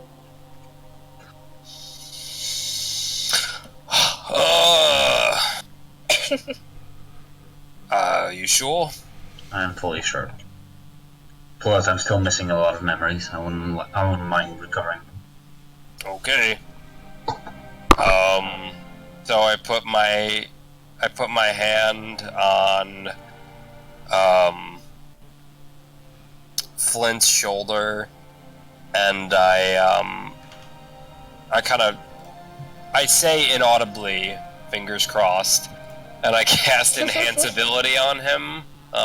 Owl's Wisdom. Okay. I can copy pasta it if you would like. Yes. No, I can. It's an advantage on all wisdom saves. Oh, okay. That's fair. No, wisdom checks. Checks. Okay. Also, Frank, I added Gil's. I just added an explorer's pack, but then I took away like the rations, the rope, the gold, all that stuff. Okay. I just have the most basic of basic. Okay. I'll check into it after. Yeah. So as you kind of place, where do you touch Flint when you do this? His shoulder. So as you kind of lay your hand on his shoulder and begin to release divine energy into him, Flint, you kind of close your eyes and you fade into darkness. Shit. And you find yourself waiting in it for what feels like moments, but soon feels like hours. You feel yourself sinking farther and farther until you begin to flash different scenes, presumably from your past. You remember the Elder Dragonborn stirring the brew as it sits in a keg over a fire. For some amount of time, he's stirring and stirring. And then it flashes away. You remember standing in one of those forge shops in the village with Gil and Carrick. And you remember holding one of the spears that the Dragonborn create in your hand. And it flashes away. You remember the Dragonborn giving you a breastplate, the one on your chest now. And you nodding at him. As Carrick, next to you, maybe mere feet away, wails on a hammer, or wails his hammer on another breastplate with a Dragonborn hitting the other side, and them working together to craft something else there. And that fades away. You find yourself back into darkness. The rest of you have been watching Flint sit there for moments, his eyes closed. Sometimes he kind of sways back and forth. Sometimes he looks like he's going to fall over, but he somehow keeps his balance. Flint, I need you to make a Constitution saving throw, please.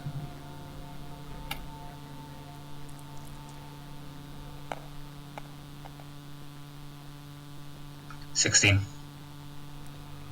As you find yourself in darkness, you realize that you've been here for some time. And you realize you don't know how much time that has been. And you've been sitting in darkness waiting for another memory, but they don't come. You begin to fight this darkness and fight the hold being placed on you. And as you fight harder and harder and harder, another flash of memory. You remember being dragged into the water by some creature as bolts of energy fly past it, eventually being released and you being flung deeper into the water and you swimming to shore. And it flashes away. And you remember another instant of taking Kira by the arm and throwing her up onto a rock as you swam out of the cave behind you, and it flashes away. You remember standing by Abot as he questions one of the Dragonborn, speaking a tongue you can't understand as his voice twists and contorts and snorts along with the Dragonborn in their native tongue.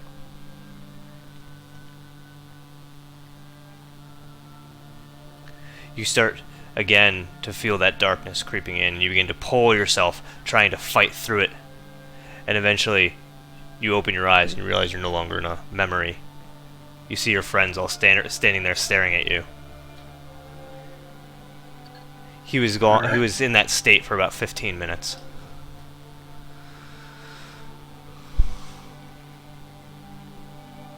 How long was I out?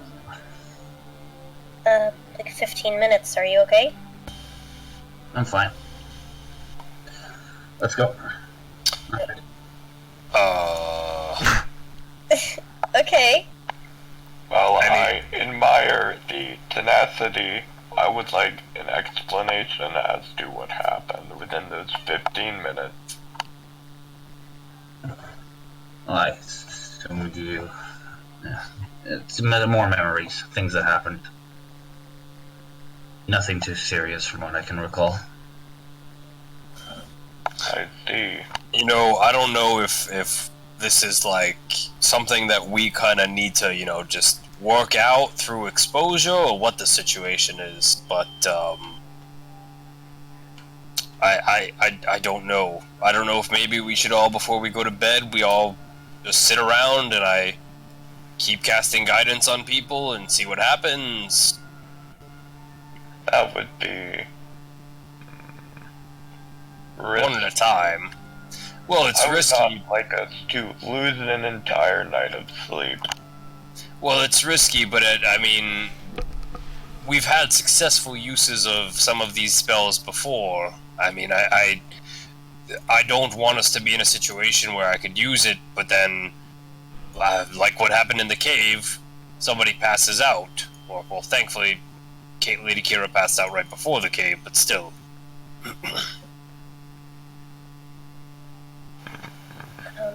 I'd rather not do that, but I do have a spell I can try when I return. Fair enough. Alright, are you ready, Flint? Bon voyage. Show me the ropes. Oh, do you need a little light? Well, we don't have any rope. Don't No, worry. I'm we good, can see in the thank dark. you. Okay. And I'm taking Everest as well. Okay. So the three of you kind of begin to walk off into the darkness, and while the rest of you continue setting up camp, within a few moments you hear, the both of you hear Ivris go, "Something lurks in the darkness ahead." And that's where we're going to end tonight's session. Oh, okay. We left the village! We left it! Yay! No longer in the village.